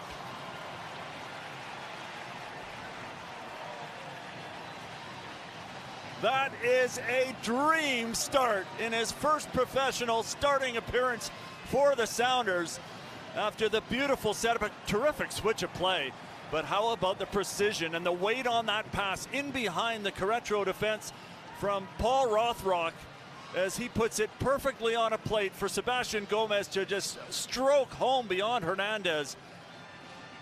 That is an excellent opening goal from Seattle. Well built from the back, good switch of play, and then the final ball inviting. So 3-0 the final. Gomez in the 4th, Musovski in the 41st, Rusnak in the 68th. Big win for Seattle. Boy, did they need it. Boy, did they need that. Just to go back to our conversation that we had with Nico Moreno back on Thursday. You got to stop the schneid somehow. Here's Brian Schmetzer after the match. What would you say the biggest difference from you guys was today? Scoring early. I mean, kid, second fastest debut goal, only behind Paul Arriola. So we had a couple guys recently, but you know, scoring the goal first gave the team a little bit more confidence. And we talked about a lot of things, Jeremiah, going into the game, about a belief in winning. You know, we went through the coaching stuff, the details, you know, set pieces, front foot, you know, defend well, clean sheet, all that sort of stuff. But the focus was on them believing that they could win. And so that was the best way to start, if you want to back up a message like that, is to score an early goal by a young kid who's got a ton of energy, and Paul delivering two really excellent balls. Second one to Musovski. So good way to start the first half and end the first half. Congratulations, Brian. I wanted to ask a little bit about Pedro, though. It seemed like the night or the day was going really well, and then that was maybe the only blemish on the afternoon. Little bit of a dark cloud there. We'll again give you guys more information as we get it, but it's right now it's a left quad injury. We don't know the severity of it. It's not his reconstructed knee or anything like that, so it's a muscular injury. So we'll give you guys more information about that in the next couple of days. And that's the other storyline coming out of the 3-0 win, is the injury to Pedro de la Vega. Came in basically for a cup of coffee late, and he lasted, I think, only about 10 minutes before he had to be removed. And it was, as you hear from Brian Schmetzer, a muscular injury, nothing to do with anything with the knee or anything like that, but they'll keep an eye on it getting ready for match day 3. Really quickly, just to keep an eye on things, keep your thoughts for everybody in Colombia. They had an earthquake this morning, and I turned it over to live television in Colombia, and it looks like it was a 7.4. So keep an eye on that. And Colombian television is live there, so we'll see how it continues to impact things. Philadelphia and Necaxa at Subaru Park, and it was Team 5 going up against Team 22. And once again, it's those early starts that really help things out. In this match, once again, no different. Philadelphia Union get out to the early lead. Nathan Harriel gets the Union on the board, 3rd minute. And that's the kind of jump that you're looking for in games like this when you're trying to chase into a non-phase 1 appearance. Here once again, Apple TV and Leagues Cup. So Chris Winningham, Lori Lindsay, I believe. Here now is Martinez. And losing out there is Rodriguez, who slipped at a bad moment. And Damiani looking to get Philly forward, Vasilev. And room on the right side now for Kevin Sullivan. We now have Harriel going beyond him. Kevin Sullivan guides it into his path. Harriel into the bottom corner! Striking 2 minutes for Philly! Well found by Kevin Sullivan on the overlap, and Nathan Harriel gets Philadelphia off to a flying start in this second match of Leagues Cup. And just in the first few minutes, excellent pace of this game, back and forth, and Coxa with some possession higher up, and then immediately, this is the strength of the Philadelphia Union. Harriel has been playing more of a center back recently, but this is the preferred position, the right back, so he can get forward, join into the attack. Leagues Cup there with the 3-0 win. Goal by Nathan Harriel in the third. Damiani 9 minutes later. Kevin Sullivan, second half in the 53rd. Espindola scores for Necaxa with 11 to go. Philadelphia pretty much in control the entire time. 3-1 your final. Here is Ryan Richter to break it all down after the match, courtesy of the Union, their own selves. With the result in the previous match, were you pleased with how your squad responded, especially in that first half? Yeah, it was really important for us to bounce back from a loss at home and make sure that doesn't turn into a streak. So it was great that the way that we responded, the way we started the game, and ultimately to get the result was really important today. And then, Kevin with another goal tonight, it just seems match after match coming off of the break, he keeps improving. What have you seen every game since he's started? Yeah, he's been dangerous every game, and he's been in position where he's getting in goal-scoring positions and he's getting his opportunities, and he was unlucky in a few moments, but it was really important for him today to get that goal. And I think the thing that I was most proud of is the type of goal that it was. It wasn't the special one where you beat three players and you curl the ball in the top corner. It was get to the right spot at the right time and put the ball in the back of the net. And that's how he's he has the special goal in him, but that's how he's going to score goals, a lot of goals at this level. So I was happy to see him get in the right position and get the easy goal. And it was, in the end, it wasn't so easy, but a good first touch, and he takes a good finish with his second touch. But really happy for him, proud of him, and hopefully he takes confidence from it. Ryan Richter after the match, big win for Philadelphia. Like I said, when we're done with the scores, we'll update you where things stand after match day 2. Off day today, everything picks back up tomorrow. CanChamp actually picks back up tomorrow as well. So we'll break down how things look here in Leagues Cup after we go through a 8-game day. It's fun to kind of go bouncing in and around all of these matches. We had an eight match day 2 to wrap things up on a Sunday in MLS NEXT Pro. So match number 3, as we roll through the schedule, it was Cruz Azul and NYC. And it was pretty even Steven between team number 4 and team 14, still NYC playing at their home away from home. And I don't mean the Bronx or Shea Stadium. They're still playing out in Harrison, New Jersey, and the field was starting to look it after all of the repeated cleats and steps on top of it. But it was a goal by Palavecino in the 35th, evened up by a goal at 45+1, so 1-1 at the break. And then 12 minutes to go, Cruz Azul gets the game winner. Jess and Ian Joy on the call for this one, and you'll hear from Pascal Janssen after the match. He was less than happy about it. But here is the 2-1 eventual game winner. Once again, here's Jess and Ian Joy, Apple TV and Leagues Cup. The directness in those runs behind, as well as his hold-up play. Well, New York have an outlet now with Luigi up top there. Campos turning is Rodriguez. Rodriguez top of the box. As a strike is sizzled, deflected, goal!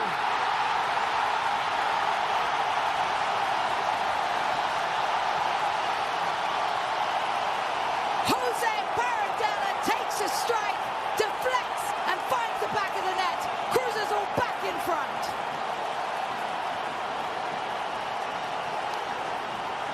Well, he's been an absolute problem all game long. Paradella, give me the ball. Paradella finishing. This time it takes the slightest of deflections. It looks like Pereira who's closing him down. Then the ball actually comes off. But the problem's been Paradella pretty much all game long. This guy is a creator. This guy is a magic man with the ball at his feet, but he's also got true quality with his finish. Patient build-up again. Waiting for the advanced player, the extra player. Campos pushing forward. And they're waiting for that moment of brilliance. Ian Joy goes for a bit, but you get the idea. 12 minutes to go. Paradela scores 2-1 your final. Cruz Azul over NYCFC. Here is a less than pleased Pascal Janssen after the match, courtesy of NYCFC. As the first game we played against Santos, I really enjoyed this game. It was even more intense than game number 1, playing against the Mexican champions. I think we were up for it. A very good team. You could see the challenges, the duels were very intense.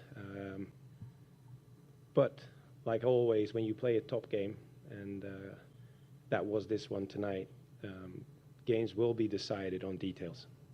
That goes both ways, because the first goal is a situation where we look a little immature, losing the ball with Jimmy's dribble. The turnover's there. They punish you for this moment immediately. But we punish them also for a well-taken free kick, and that was also the quality from the delivery from Nico. And then you see the second half, we get a few details more in line, and I think the biggest moment that we created was the moment with Nico Macau just missing inside the goal mouth, which was a huge moment. But as what happened in the first half, it was a minor detail. We opened up the window in the middle once, and they accelerate again, and we were unlucky with the deflection with the goal that we conceded. But overall, very intense game. Good lesson for us also to see what happens when you play at top level, and that was this game tonight. Thank you, Coach. We open the floor for questions. Please state your name and media outlet. First question. Yeah, Michael Allen, Blue City Radio and Post International. Yeah, Coach, tough result tonight. I just wondered if you could talk a little bit about how important it is for the team to play against these top quality opponents from other leagues, especially in an atmosphere like this tonight, which is very, not a home game. No. Decidedly different from the last match. So just speak a little bit about that and the importance of that for the development of the team. That's going to be different once we go to our own stadium in Queens, filled with blue shirts. Now this stadium was obviously filled with more Mexican supporters than our own. Felt like an away game as well. Like I said, it was intense, and big credits to the fans and the crowd as well, because they made it also a very intense game. As I mentioned, it's always great to play these games because you get so much more compared to maybe 20% of the games that you play in the MLS. And the one thing that I think we should be looking at is when you play these type of games at top level, then you should have neutral referees. And if I'm not mistaken, our referee was from Mexico today, and that makes it a little tougher. We all know that they try to be as objective as they can be, but I think going forward with this tournament, the impact that it makes with playing these games, it's something to think about. Yeah, you kind of heard that a little bit, just a bit. So it was Jesus Lopez, the man in the middle for CONCACAF, and you heard Pascal Janssen. I mean, and it is a point to bring to the table. So I'm trying to find out where Jesus Lopez is based, and if he is a CONCACAF sanctioned official or if he is just a straight up Liga MX official. So Jesus Rafael Lopez Valle from the FMF Referees Commission. Okay, so he has surpassed 50 matches as a center ref, but yes, he is a part of Liga MX. Jesus Rafael Lopez Valle, Central Referee, FMF Referees Commission. So that, to the point that was made by Pascal Janssen, Jesus Lopez was the man in the middle. Stats on the day, just to continue to see what he meaning Janssen might have seen. It was 20 fouls. And once again, you're in a competition like this. You don't necessarily want to sit there and call a boatload of fouls. But you did end up with, and I think that this is the point that Pascal Janssen is making. Cruz Azul was called for more fouls in this match at 12-8. They only had one yellow card. 8 fouls were called on NYCFC, 5 of them were rendered yellow cards. That is an unheard of percentage for me. 62.5% of the yellow cards, the fouls were given yellow card status. That's crazy. 1 yellow on 12 fouls for Cruz Azul, 5 on 8 for NYCFC. That is nuts. Okay, and Abby's asking about the VAR crew. Let me check. Anthony Bravo and Yasith Monge. Hang on. Anthony Bravo, VAR. I think Anthony Bravo, I think, is... All right, so let's see. Anthony Bravo. It's like Anthony Bravo, and it goes right to IMDb. Anthony Bravo, soccer ref. Let's see. Recruiting profile. Anthony Taylor, which is not who we need. Anthony Bravo. So let me see. Anthony Bravo.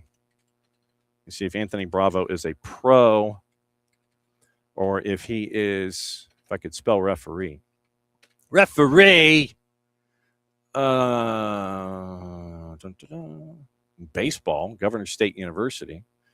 See, and this is the other part of this that has always been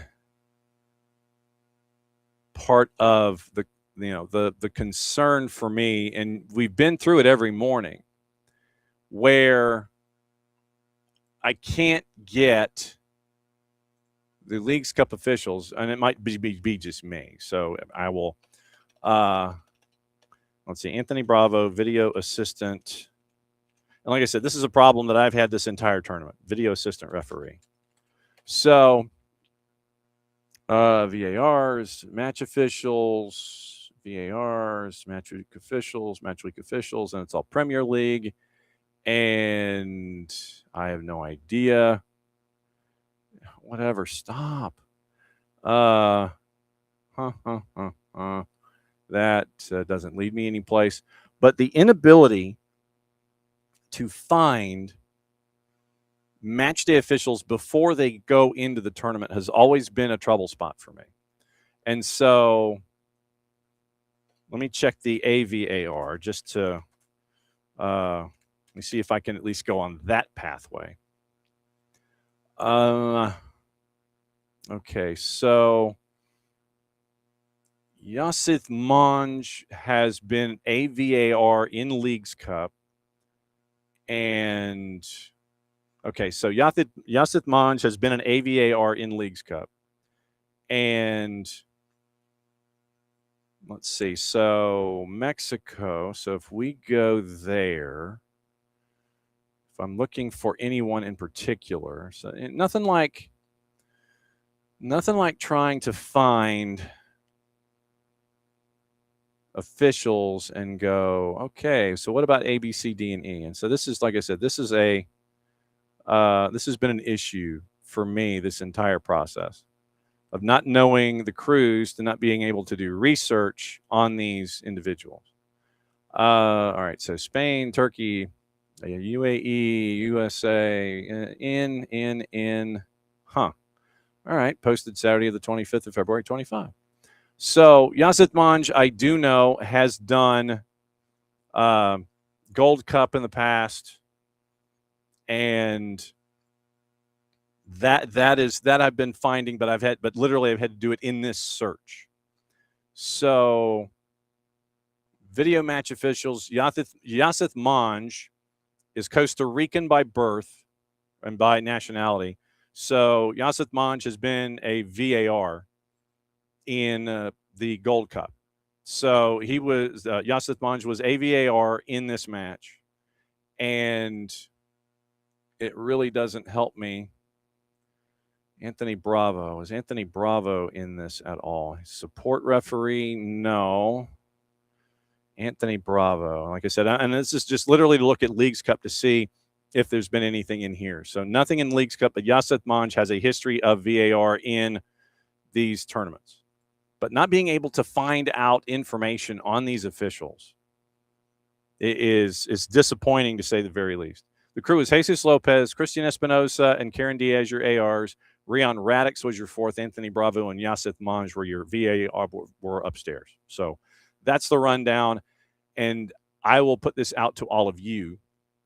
If you find these officials, tell me. If you can find them ahead of time, let me know where they are. Because like I said, I'm having a devil of a time until they're posted an hour before the match as to who these officials are. There's no like pro, there's no Leagues Cup version of pro or pro posts who's doing what. So, pro will sit there and they'll post during MLS season, but they won't do anything involving postings and MLS assignments. So that's the disappointing aspect in this, is that you want to be able to be educated, but you can't until after the fact. Then you're having to sit there and you're having to work backward, and it's disappointing. So anyway, So Pascal Janssen was not pleased with what happened when 5 of his 8 fouls were called on yellow cards. So you can understand his concern. All right, so that picks us up and puts us down into, I think, match number 3 or match number 4. Where are we here? So it was, where am I? It's like, and then you don't give dates. All right, so match number 4, number 18, Chicago Fire, and number 35, Santos Laguna. This one, once again, was in Bridgeview, and it took a while. Santos Laguna actually had a lead in the 20th minute. But then in the second half, business picked up. Greg Berhalter made some substitutions, and you had Philip Zinkernagel scoring in the 72nd, but then you had Chicago pouring it on late in stoppage time. Here is goal number 2. Goal number 2 of 3, by the way. So you get 2 goals 3 minutes apart. Here's the first one that gave Chicago Fire the lead. This is Callum and Kalen, Leagues Cup and Apple TV. Gutman scored last week, plays it forward now. Towards the back post it goes, nudged down and flashed towards goal and in!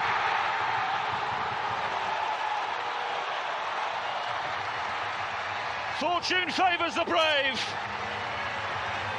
and Chicago Fire have given it all.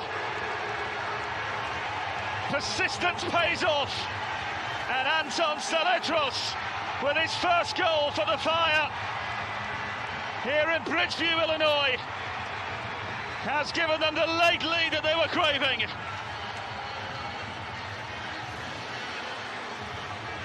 Santos Laguna and Paiva tried to bend but don't break, but you can see how deep they're sitting and how much time and space they've given right on top, and as they go to the wide.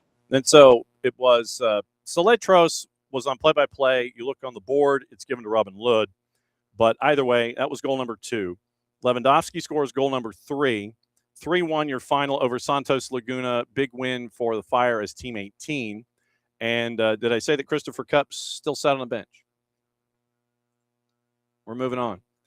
After that one, it was Nashville. And it was them as Team 16 taking on Atletico San Luis as Team 33. This one was at Geodis. And it was Atletico San Luis with the early lead. Llorente scoring in the 18th.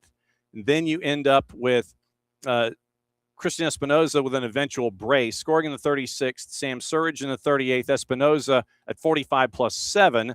Then you end up with goal number 4, the one that truly distances Nashville from Atletico San Luis and puts this one to bed. And this is Tony Husband on the call. It's Tony and Ross, Apple TV and Leagues Cup. Mukhtar for Mohamed. Surridge is poised. It's Baker Whiting.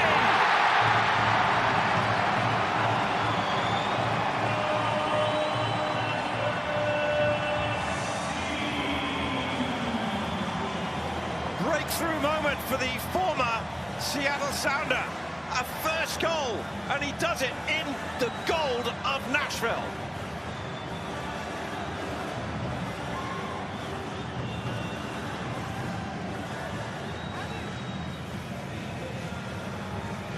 They've overrun San Luis in the second half.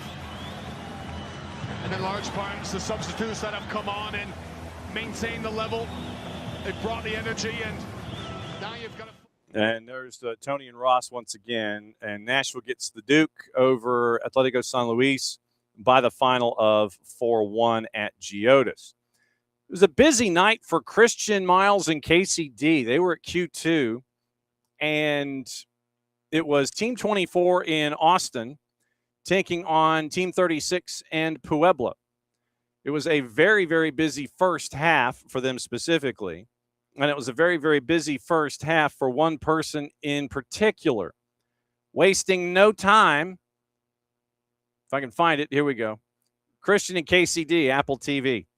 Here in just the 4th minute, it'll be Facu Torres standing over it along with the left foot of Rosales, who was absolutely magnificent on Thursday night. And it will be Uzuni. He hit it, and he hit it so well.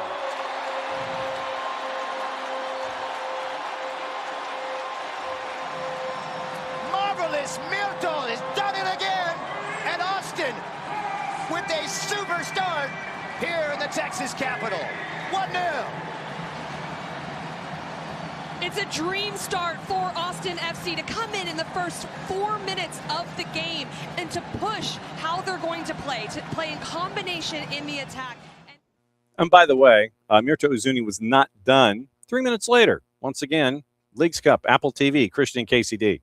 Here's Besar Sabovic, the Swede, now picking out Wolf, who drifts between the lines. It's Ramirez, backheeled in. It is sexy football of the highest order. He's done it again.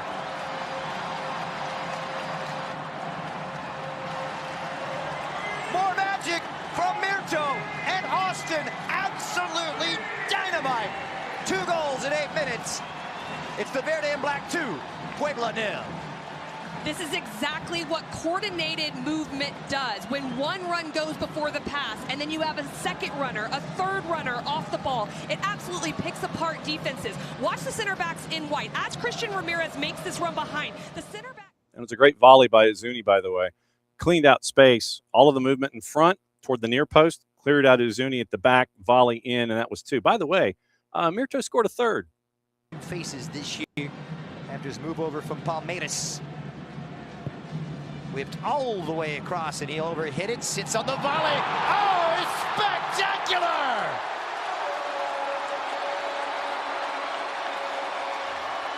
The hat trick hero, magical Mirto Uzuni. It's Austin 3, Puebla 0, lights out in Texas.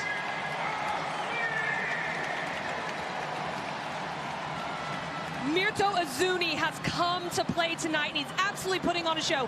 Everyone in this area runs to the near post space, and he is... And that was the one where Uzuni was wide open at the back. So this is what they were looking for, meaning the front office. And Jim Curtin was probably up in the 200 level with his notebook taking notes. This is what you were looking for from Mirto Uzuni. The hat trick in Leagues Cup gets you a big win. Nice goal difference addition there. So 3-0 the win, as the second half was almost ceremonial at points. 3-0 win for Austin FC. And so after the match, you catch up with interim head coach Davey Arnaud about his thoughts on the big shutout, the clean sheet at Q2, courtesy of Austin FC, their own selves. Baron Tiveros from Wilson TV. Davey, congrats on the win tonight. Uzuni looked like a different player tonight and came away with the hat trick.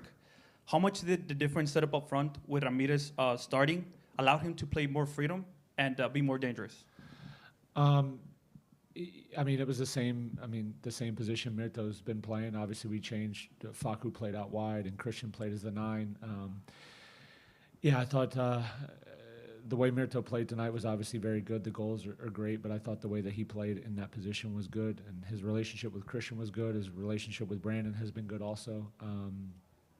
There's a great assist by Christian on the goal, right? From what I remember, I think it was Christian at backheel, right? I haven't seen it, but yeah, I thought their relationship was good tonight, and I thought using Facu out wide tonight actually worked. It worked really well, especially in the first half. Great. What did you see in the first half that led to the decision to take Owen Wolf off at halftime, and what were you looking to change tactically in the second half? Owen, Owen got hit early in the first half, so he was struggling. So it was not I wish we could have left him in the entire game. That would have been preferable. But no, he had a knock, so he had to come out at halftime. So that was a forced change because. I think you see Owen. He played a little higher today. He plays one of the attacking midfielders, and you see what he provides. He's just so smart with his movement, his ability to receive balls between lines, and it's just he's important for us. And I thought when he came out of the game, it hurts us a little bit. But Ilie comes in, does a really good job. Irvin moves up, and I thought all those guys in the middle of the field did a good job tonight. Interim head coach Davey Arnault from Austin FC. Austin gets the win and shuts out the opponent that made their way to Q2. So big win for them against Puebla, Team 24 over Team 36. Also late night at the Murph Dragons, San Diego FC and Tijuana, Team 8 versus Team 27. Initially, the Murph Dragons, San Diego had a goal on the board, but it was pulled off. Then in the 22nd, after literally it was 3 minutes in, you had Pirani scored, then that got pulled off the board. Then a goal in the 22nd actually stuck. Here's the highlights for this one, and I believe this is Keith and Mo. I think this is Keith Costigan and Mo Adu. Leagues Cup on Apple TV. Another good step out of midfield. Really good read by Alvarado. Dreyer, Alvarado continuing his run, and Zamblé scores! And this one will count!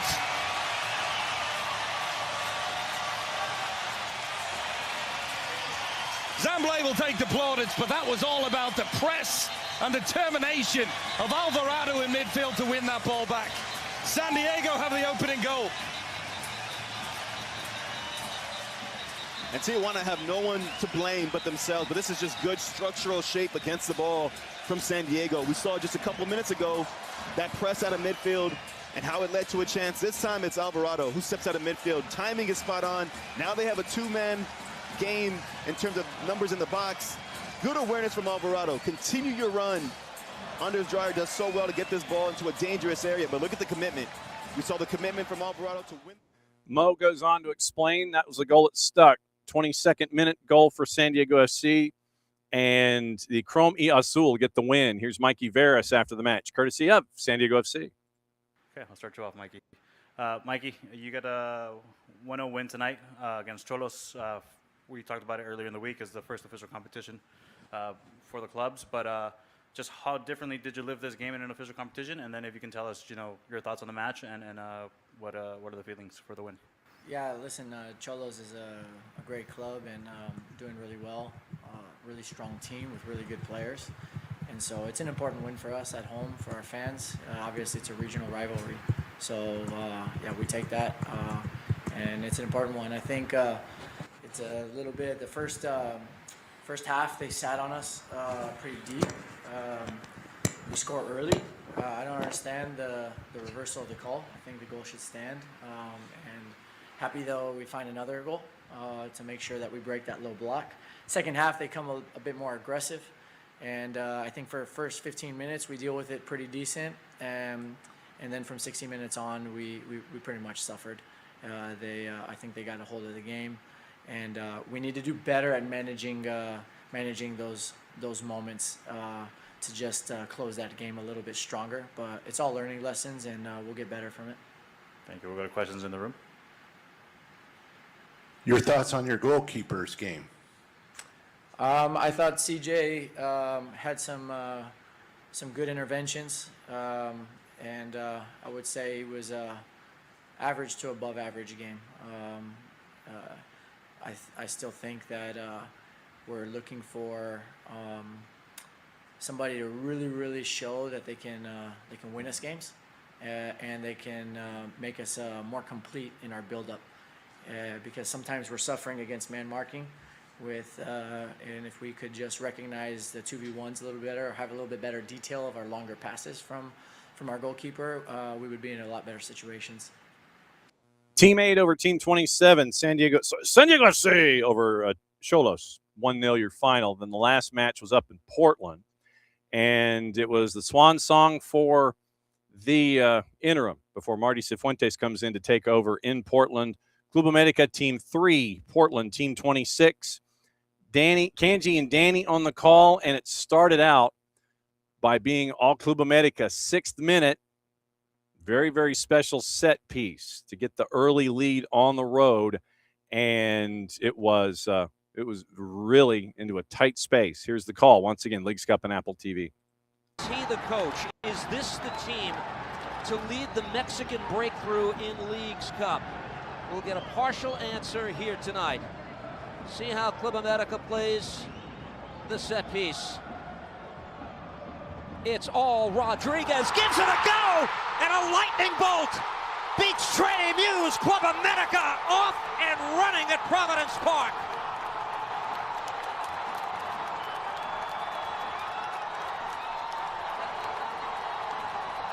He's one full game and several minutes of another into this tournament, and he's putting his stamp all over it. What a strike. Rodriguez for the 1-0 lead. 1 goal and 2 assists in the opening game. This is just magical. Muse stands absolutely no chance. Danny Higginbotham is not wrong. Very special set piece to get the goal. And so that's your goals. That's your match day number 2, put to bed. So your standings after match day 2 in phase 1. And remember, it's the top 4 that work their way through. You've got teams that have already been eliminated after match day 2. In the 8 that remain in Liga MX, America, Juarez, Cruz Azul, and León each have 6 points. Tigres has 4. Toluca, Monterrey, and Atlante have 3. Chivas, Pachuca, Tijuana, Atlas, Santos, Laguna, Necaxa, Atletico San Luis, Pumas, Querétaro, and Puebla have been eliminated. So 8 remain on the Liga MX side as they chase after 4. On the MLS side, only 2 of the 18 teams have been eliminated, Minnesota and Vancouver. Everybody else has, 6 points. Austin, Charlotte, Chicago, Cincy, Columbus, Dallas. LAFC has 5. RSL has 4. Nashville, Portland, Miami, Philadelphia, NYCFC, Seattle, Orlando, and San Diego each have 3. So 16 teams chasing after 4 spots heading into match day number 3 in Leagues Cup. And that's kind of what you were wanting in this competition. Probably going to come down to goals scored, if not goal difference. And so right now, Austin and Charlotte, 2 wins and +5 in goal difference. So keep an eye on that. It's the top 4 that advance and on each side. And so 8 chasing 4 for Liga MX and 16 chasing 4 for Major League Soccer. Goal differential is number 1, greater number of wins in match regular time, greater number of goals scored by the club, fewer number of goals conceded, fewer points in the team's fair play table, and a draw by the organizing committee. So that's that is your tiebreakers, all 6 of them. I don't think we're going to get to that point, but nevertheless, it is legitimately the top 4 on each side making their way into the quarters, and that is Leagues Cup as we head into match day number 3. Quick note about what we were discussing earlier this morning. U.S. Soccer has come out with a statement within the hour. It actually came out at like 10 o'clock this morning. U.S. Soccer, Canada Soccer, the Caribbean Football Union, and the Central American Football Union, and this is the direct quote, stand together along with our colleagues around the world in calling for meaningful change that strengthens FIFA's governance, transparency, and accountability. That is it. That is all that was said by U.S. Soccer, Canada Soccer, the CFU, and UNCAF. So that's the latest from that. Now, let's get you into gossip, rumor, and innuendo before we get you into the twos and get you ready for the rest of your day. So gossip, rumor, and innuendo, plus signings and things that we know. And like I said, keep an eye on everything going on in Colombia. Roldanillo and Cali look like they have been hit pretty hard. Preliminary numbers are north of a 7 earthquake, and so keep an eye on that, and send all of your love to everyone down that way. So transfer rumors trending. United targeting 2 young players from Club Brugge left back Joaquin Seys, Leicester City wonder kid Lewis Page. Seys is 21. Arsenal, Villa, Newcastle, Benfica, and Porto. But the 3-letter paper claims United are at the front of the queue as they look to add depth to their defense. Also actively working on a deal to sign the 18-year-old midfielder Page from Leicester. Talks over fee for the transfer underway. Working his way into the senior setup. Arsenal and Villa also interested. 5 starts for Leicester City last year. Liverpool could let forward Cody Gakpo go if they sign Barcola or Mbaye from PSG, according to Football Insider. Gakpo is unhappy at the sacking of Arne Slot, ready to move on from Anfield if a deal of around £70 million can be agreed. Spurs have shown the most interest. Liverpool already short in wide areas after the departure of Mo Salah, so they need to sign some new additions first. PSG confident sealing a deal for Mika Götze from Ajax, according to Nicola Schira. Personal terms claim to be agreed for the forward, agreed to a contract until 2031. Ajax wants a fee of €55 million to sign the 21-year-old, 18 and 18 in all comps last year. Newcastle showing interest in João Palhinha as a potential midfield addition before the summer window closes. 4-letter paper reports Bayern star has become an option following the exits of Tonali and Guimaraes. Palhinha free to leave Bayern this summer after failing to secure a permanent switch to Spurs at the end of his loan spell there last season. Newcastle have shortlisted him. Villa are also interested. Galatasaray have the €50 million price tag set by AC Milan for the transfer of Rafa Leao too high, according to Nicola Schira. Turkish Super League team have been in talks with Milan about a deal after the Portugal international admitted he'd like a new challenge. Talks appear to have been shelved in a disagreement over the final fee, but a return to the negotiation table has not been ruled out for later in the window. Luca Digne completed his transfer to PSG from Villa, 3-year deal. Second stint in Paris following his 2-year spell at the Parc des Princes between 13 and 15. Como confirmed the signing of Trevor Chalobah yesterday from Chelsea, $25 million plus £5 million in add-ons, so it's basically $40.3 million. Once again, we mentioned the straight swap deal with McNeil and Brennan Johnson.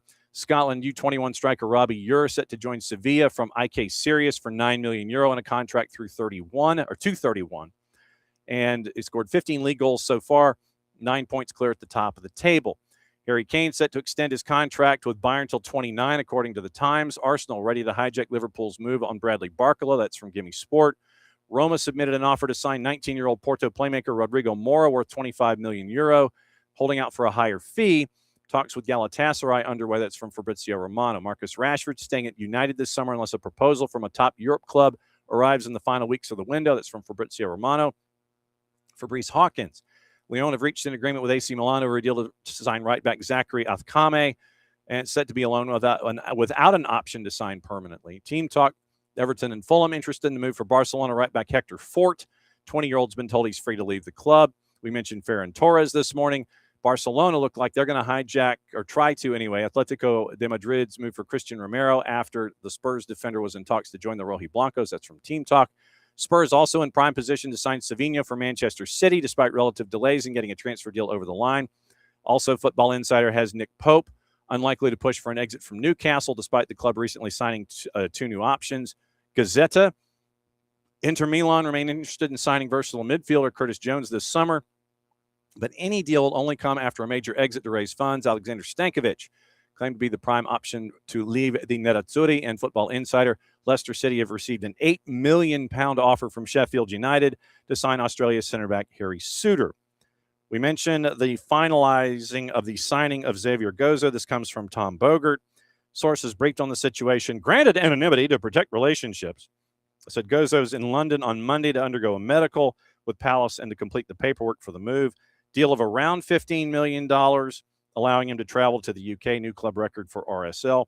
Gozo will join up with his new teammates for preseason this week, 6 + 5 in 16 matches this season, playing as a wingback after initially playing through as a winger. 50 first-team appearances for RSL in total. They've developed a number of first-team regulars, no stranger to big outbound deals. Andres Gomez to Rennes for $11 million in 24. Gozo becomes the new standard at 15. And Palace named Pierre Sage as their new head coach this summer after Oliver Glasner leaves following a finals win over Rayo Vallecano in UEFA Conference. Glasner moves to Nottingham Forest. Chris Richards, remaining a key player for Palace, who begin their Premier League season in 12 days against Everton. Swansea rejected a whole bid for the top scorer in the Championship. Last season, Zan Vipotnik, 23 goals as Swansea finished mid-table, 9 points off 6th, and Hull got promoted. Slovenian international joined Swansea from Bordeaux. 7 goals in the second tier in his maiden season, significantly more prolific, agreed to a new Swansea contract until 2030 back in March. And head coach Vitor Matos has insisted he can keep all 3 forwards happy. Told reporters last week the signing of Ross Stewart, departing Southampton, and having Republic of Ireland striker Adam Ida, not related to a future on Vipotnik. He thinks he can keep all 3 of them happy at the same time. We will see. We also mentioned Crystal Palace. Process of finalizing, and this is from Ornstein and Stafford Bloor at The Athletic. A deal to sign Anand Kalaili from Royal Union Saint-Gilloise completed a medical on Sunday, trying to complete an agreement with RUSG for a fee of around £21 million. Personal terms in place on a 5-year deal through 31 with an option of a further 12 months. Wrexham closing in on the signing of Anthony Patterson from Sunderland, club record transfer, second half of last season on loan at Millwall, permission to speak to them following talks that had begun earlier in the summer. Product of the academy, first choice keeper in the second half of 21-22, played a key role in Sunderland's promotion in 25, and under Robin Roofs, Patterson is now the number 2. Patterson is set to be the 3rd signing of the summer after Crystal Palace on Danny Emery and Ben Whiteman from Preston North End.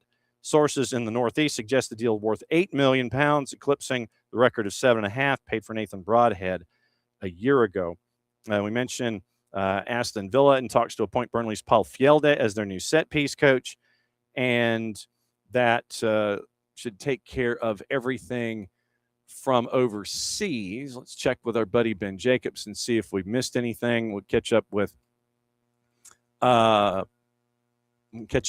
everyone else here in just a second. There's that one. We mentioned Højbjerg turned down Newcastle following advanced talks, as called by Fabrizio Romano, and that's with Alex Crook helping out there. We mentioned Ferran Torres. Villa interested in a loan for Endrick, as reported on TalkSport over the weekend. Roma, among several other clubs showing an interest. Endrick and Real both currently inclined to consider a temporary exit.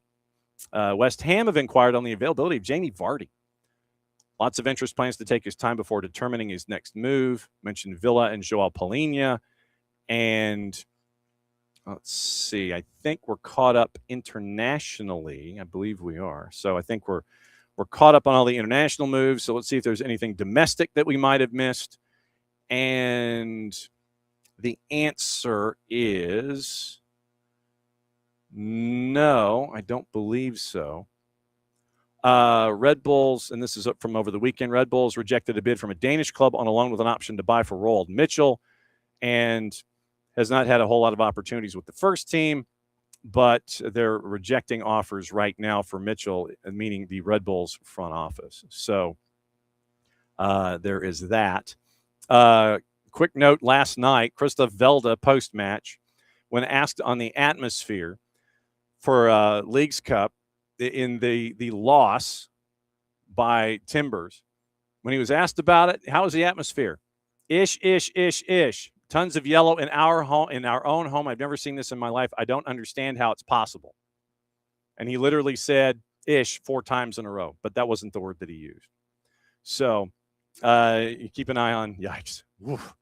Yeah, not that kind of an environment that you're hunting for. Okay, before we get out of here real quick, the Twos had a tough loss in Chattanooga, and it was 1-0 to Chattanooga FC as they continue their spot in the top 2 of the Eastern Conference. And did I not load it? Of course I didn't load it. That's great. Yeah. So let's see. So upload. Did I just not upload the thing? Might have to play it tomorrow. Okay. Where is it? I thought that, oh, here it is. There. No, that's not it. No, that's not it. Where is it? What did I call it? That might have been the problem, is trying to call it something and then not being able to call it in its entirety. So here, I'm going to do this and take this out. So let's do that.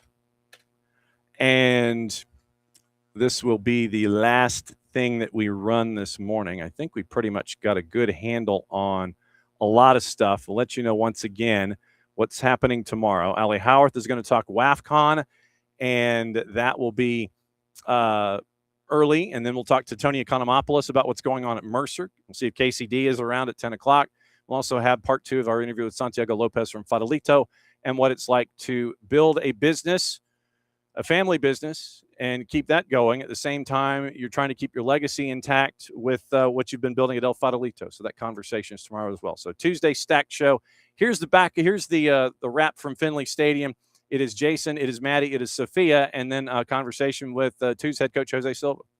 Quick dispatch here from Finley Stadium after Atlanta United 2 lost 1-0 to Chattanooga FC. Giving you this for SDH AM. I'm Jason Longshore, Madison Cruz here, Sophia Cupertino here, and it's a frustrating one because Atlanta did a lot of things really well, but they make a mistake defensively, it looks like, with Enzo Dovolo keeping Alex Krell onside, and then they weren't clinical enough in the attacking third. And they end up losing 1-0 in a game where they doubled Chattanooga's shots and doubled the possession, but couldn't find a breakthrough. Yeah, it's one that's frustrating, I think, from that angle of it, because, again, it comes from a mistake that you make in the 7th, and then a team, and the way that Chattanooga plays, they're a team that their pure identity is, they're going to just try to get on the counter, try to find something, and then once they do, they're going to bunker, and they're going to waste time, and they're going to do whatever they can to shield you away from it and just, hold on to the lead. They play like a team that is an underdog. They play like a team that is trying to hold on when they're on the road in a semi-final match where they're trying to hold on for dear life, which is wild in front of a home crowd like this in Chattanooga.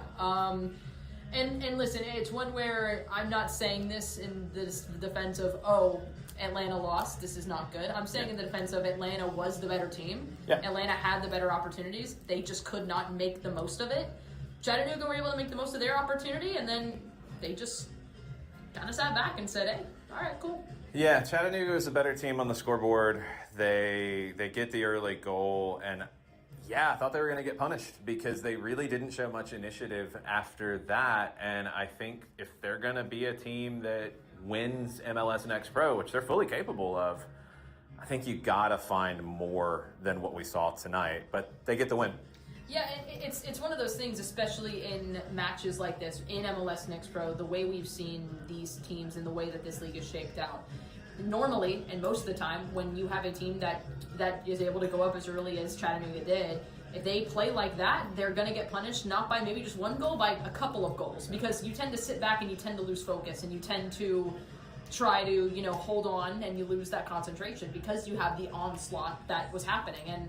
And there was a couple of moments, I think, that maybe weren't called correctly, that should have been, especially some of the tackles that we saw. But that's what Chattanooga does. They're going to come in, they're going to try to get under your skin, they're going to delay, they're going to time waste, they are going to do everything they can to slow things down, and that's who they are. That's what it is, but that's not going to win you championships, especially in this league when things come down to the wire of it. It's not going to win you championships. I think it's a much riskier way to try to win championships because you're leaving too much to chance. I mean, you guys know by now how I feel about the game, and I always want the ball and want to try to make things happen for my team because I feel like then I'm in control. If I sit back and defend, and I hope that Atlanta has the night that they did where they weren't good enough in the attacking third, I'm hoping the other team doesn't get it done as opposed to going and just winning the game. It's why Chattanooga, when you look at their record, you look at their away record, and they're one of the worst top teams in MLS, right? I mean, MLS NEXT Pro, because of it. And that's what happens when you play style like that, when you're on the road. It doesn't normally get you the results you want, especially in a playoff situation, especially if you're looking at a Chattanooga right now. They're sitting in second. Obviously, they'll host for one game, but as you continue on. Right now, they'd have to go to Crown Legacy in a championship if it goes to chalk, and they'd have to show that they can go and beat them, not go and hold on against them. The playlist here at Finley Stadium is trying to give us all the flashbacks. We've had all the World Cup songs, and now we're getting Club World Cup songs. Sophia, you were on the field, and we talked about it a lot during the game. It's a feisty rivalry between these two teams. What was it like on the field? Was it as feisty as we thought it was on the call? It definitely was, but it was feisty on one side rather than the other. I felt like it was a lot of Chattanooga's back line kind of quipping after any sort of play to the Atlanta players, and they almost just kind of took it in stride and just kept playing. They've got a style of play, and it works for them to a point. And I think Atlanta handled those elements of the game really well. It didn't seem like they got frustrated. It didn't seem like they got upset. You didn't see anybody lashing out, but you got to find a way to break a team down when they sit back and defend like that. And we've seen it before, and that's going to be the next step for this Atlanta United 2 team. John Nelson caught up with Jose Silva after the game, and here is their conversation. All right. Obviously, you look at the result out there. What was missing out there tonight? Well, it was missing more quality in the final third. I think we arrived to good areas, but we couldn't, that final pass, that final cross, that final shot, we didn't have it today. We have only one clear chance. It was difficult to break their block, but we lacked that little more quality in that final third. And at the same time, I was looking at the numbers. I think Arif only had 10 touches the entire time. You look at their back line and their midfield, he was bracketed. There's 3 dudes around him the entire time. Yeah, I mean, this is something that he needs to grow in his play, because the league is starting to know him. They know how they play, so they are going to try to avoid that he's in a 1v1 situation against the center in a cross or in a through pass. So they did good. Chattanooga did really good with the block that they present, with a middle block, and really organized when they draw to do the low block, and it was difficult for us to find Arif, or even in the second half we tried to put Pato with second striker, and we find more Pato than Arif. So then what are the lessons, I guess, from tonight that you can take home, because you got 3 in a row at home that you've really got to take care of business? Yeah, I mean, it's a tough moment of the season, no? Every point count. 7 games more to go. We have 3 at home, so we have advantage over there. So we need to start to wake up. We need to keep the rhythm that we have during the first 20 games, because we want to be in playoff, and we need to beat teams like Chattanooga or teams like New York Red Bull, and they're our direct opponent. We want to be in playoff. How do you look at the standings but not scoreboard watch, if that makes any sense, considering there's 5 teams right now separated by 3 points at that 6, 7, 8, 9, and 10? How do you look at it but not focus on it and have them not look at it? Yeah, I mean, it's like last year. I think I always go back to the past now, and I feel that last year we were in a worse spot, because with 8 games left, we were second in the bottom, and we didn't do play for 1 point in the same place last year.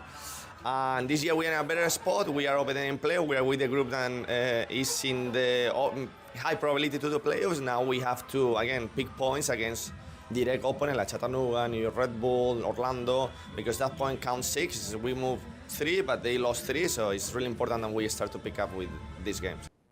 Jose Silva after the match, the 1-0 loss to Chattanooga FC. And so right now in MLS NEXT Pro, the standings are jammed together. No question about that. Eastern Conference, just so you know it, and how cramped it is. Crown Legacy's at 46, match in hand on Chattanooga FC, who's at 43. Revs are at 42. Crew 2 at 39. Red Bulls at 35. Orlando City B at 35. 2 less wins, match in hand on Red Bull. Atlanta United 2 is in 7th at 34 points. Same number of wins as Connecticut United, but a far superior goal difference. Chicago Fire is 9 right now at 33 points. So what we were discussing, 5 teams, 2 points, 5 through 9 in the Eastern Conference. And this is right now with a handful of matches to go. NYCFC 2 is 10th at 30. 3 matches in hand on Philadelphia Union 2 and a superior goal difference. Huntsville City is 12th at 28. Coors at 26. TFC 2 at 25. FC Cincinnati 2 at 16 points in 15th place in 21 matches, and Inter Miami CF2 115, 4-1, 49 goals surrendered on the season, and 8 points in the East. In the West, it's going to be back and forth with the 3 teams that are there. Austin FC 2 at 49 points, 1 more win, and on Houston Dynamo 2, Dynamo Dos has a match in hand, and they have 1 more win than Timbers 2. Then there's a bit of space. Ventura County is at 38 points in 4th. St. Louis City 2 is at 35 points. And they have 1 less win on LAFC 2. I mean, they have the same number of wins as LAFC 2. LAFC 2 has a match in hand. St. Louis City 2 has the tiebreaker. So they're in 5th. LAFC 2 is in 6th. Tacoma Defiance is in 7th. Earthquakes 2 are in 8th. Loons 2 at 30 points, 1 point back in 9th. North Texas at 29 points in 10th. Real Monarchs at 26 points. Sporting Kansas City 2 and Whitecaps 2. Sporting Kansas City 2 has one more win at 19 points, 12th and 13th. Rapids 2, 2-14, 6-1, 22 matches, 13 points, and that's MLS Next Pro. Friday afternoon at 4 is the next match for Atlanta United 2 at the Children's Healthcare of Atlanta Training Ground. Remember that it is free, but you have to adhere to, you got to go to Ticketmaster and get your tickets. It's free to get in, but you have to adhere to the Mercedes-Benz Stadium bylaws when it comes to clear bags, bag size, those kinds of things. So 4 o'clock, so 3:30 pregame here on Friday afternoon on the network as we get you ready for Atlanta United 2 and Red Bulls 2 to start your weekend in MLS Next Pro. There is a game tomorrow morning at Icon Stadium, NYCFC 2 and Orlando City B, and Huntsville City Football Club Wednesday night hosting Crown Legacy in a big matchup in the Eastern Conference. What to watch, where to watch it, how to watch it by our friends at Fanatis, fntz.co/soccer down here. That link is important. Helps them out, helps us out, helps you out when it comes to all your streaming. You get TVV out of Venezuela. You get CDO Plus out of Chile, Liga 1 Max Pro out of Peru. You get TIC out of Argentina, which means you get Copa Argentina. You get Libertadores, Sudamericana, links to Tigo Sports, links to CATV, a lot of the A and B divisions in South and Central America. You also get everything on the BNs. And BN, Middle East and North Africa, you get AFCON, you get WAFCON, you get AFC, you get Champions League, all the qualifiers, you get that. You also end up with the French League, the Polish League, the Turkish League, and the Portuguese League. They added that this year, and that popped up this weekend. So you get all of that on Fanatis with all the BNs at fntz.co/soccer down here. Pretty light day today. It is Colombia Primera. I don't know at the moment if this is going to stand, considering the current situation after the 7.4 earthquake in western Colombia this morning. Rio Negro Águilas and Llaneros is supposed to be at 5 o'clock in the Primera. Keep an eye on that. MLS Next Pro, Fire 2, Toronto FC 2, 3 o'clock at Bridgeview. One Football, MLSNextPro.com, and the MLS YouTube channel. Paramount Plus, League Cup, 3 o'clock, Plymouth Argyle, Exeter City. Veeks has Argentina, Liga Profesional de Football, so the Primera out of Argentina at 6 and 8. Bonfield and Belgrano at 6. Union Santa Fe, Central Cordoba is at 8:15. Liga MX Femenil, Monday Night Football, Toluca and Juarez is at 8 o'clock. And so that is the rundown of everything in MLS and Next Pro and what to watch today. If you have not subscribed, subscribe to Morning Espresso. You can do that. You go to soccerdownhere.net and you get everything, all the other news that I may have forgotten that Jason brings to the table every single morning. It goes over what happened in a crazy day in NWSL, and he also lays it all out for you with, come on now, where is it? No, that's not the case. That is not all the email. Oh, you're on page 2. That's why. Okay. So just to give you an idea what you're missing, go to soccerdownhere.net. There's a box where you can put your email address in. You subscribe to Morning Espresso, and you get all the stuff that I might have not had the chance to take a peek at, but at the same time, you get the opportunity to fill in all the other news. And so Cameroon and Nigeria, we'll talk about that tomorrow in WAFCON with Ali Harf. We'll talk about Malawi and their run. We'll talk about attendance figures. And there's an article up that Jason wrote about the blueprint for women's soccer here in Atlanta, in and around the Atlanta beat. So you can get that particular move and that column that was written by Jason, that story written by Jason over at soccerdownhere.net. Sergio Roberto joins the LA Galaxy. You have Monterrey beating Messi. NWSL results. Pietra Torden got a hat trick. Portland beats Boston 4-3. North Carolina beat Washington 4-3 on a 95th minute. Natalie Jacobs go. Debinha got her a goal in Kansas City in a 1-1 draw with Houston. She's now the league's all-time leading scorer. UPSL is putting more than 900 clubs onto Kitman Labs athlete management system. They get a verified competition record across clubs and seasons. And it came this weekend at the national finals at UCLA, Deportivo Rose City over Miami United. So Deportivo Rose City ends up with the win and the national championship here that is attached. And if you also want the full story on Mauricio Amado, you can also get that at soccerdownhere.net. and get the background that is attached to there. South Africa has approached Pitso Mosimane to return for another stint, replacing Hugo Bros. And Max Arfsten and Sebastian Berhalter got a debut. Max Arfsten started for Middlesbrough in the League Cup win over Wrexham, and I think that catches us up. So that is, that's a full day. A lot of stuff to go on. Once again, tomorrow it is going to be getting you prepared for Leagues Cup. Ollie Howarth on WAFCON. Tony Economopoulos about Mercer Soccer as they get ready for their season. We'll see if KCD is available. We'll see if she is in one place for 20 minutes. And then also Santi Lopez from El Farolito will have that for you tomorrow. So that is the stacked show that is up and running tomorrow here at SDH AM at 9:05 Eastern Time. And video and audio archived after. So thanks to Abe for hanging out. Thanks to all y'all for hanging out. Back at it again tomorrow morning, 9:05 Eastern Time, so a little less than 22 hours. Since it's the end of the show, means I get to do this. Mucha platiel, play it safe. We will catch up with you again tomorrow morning here on SDH AM.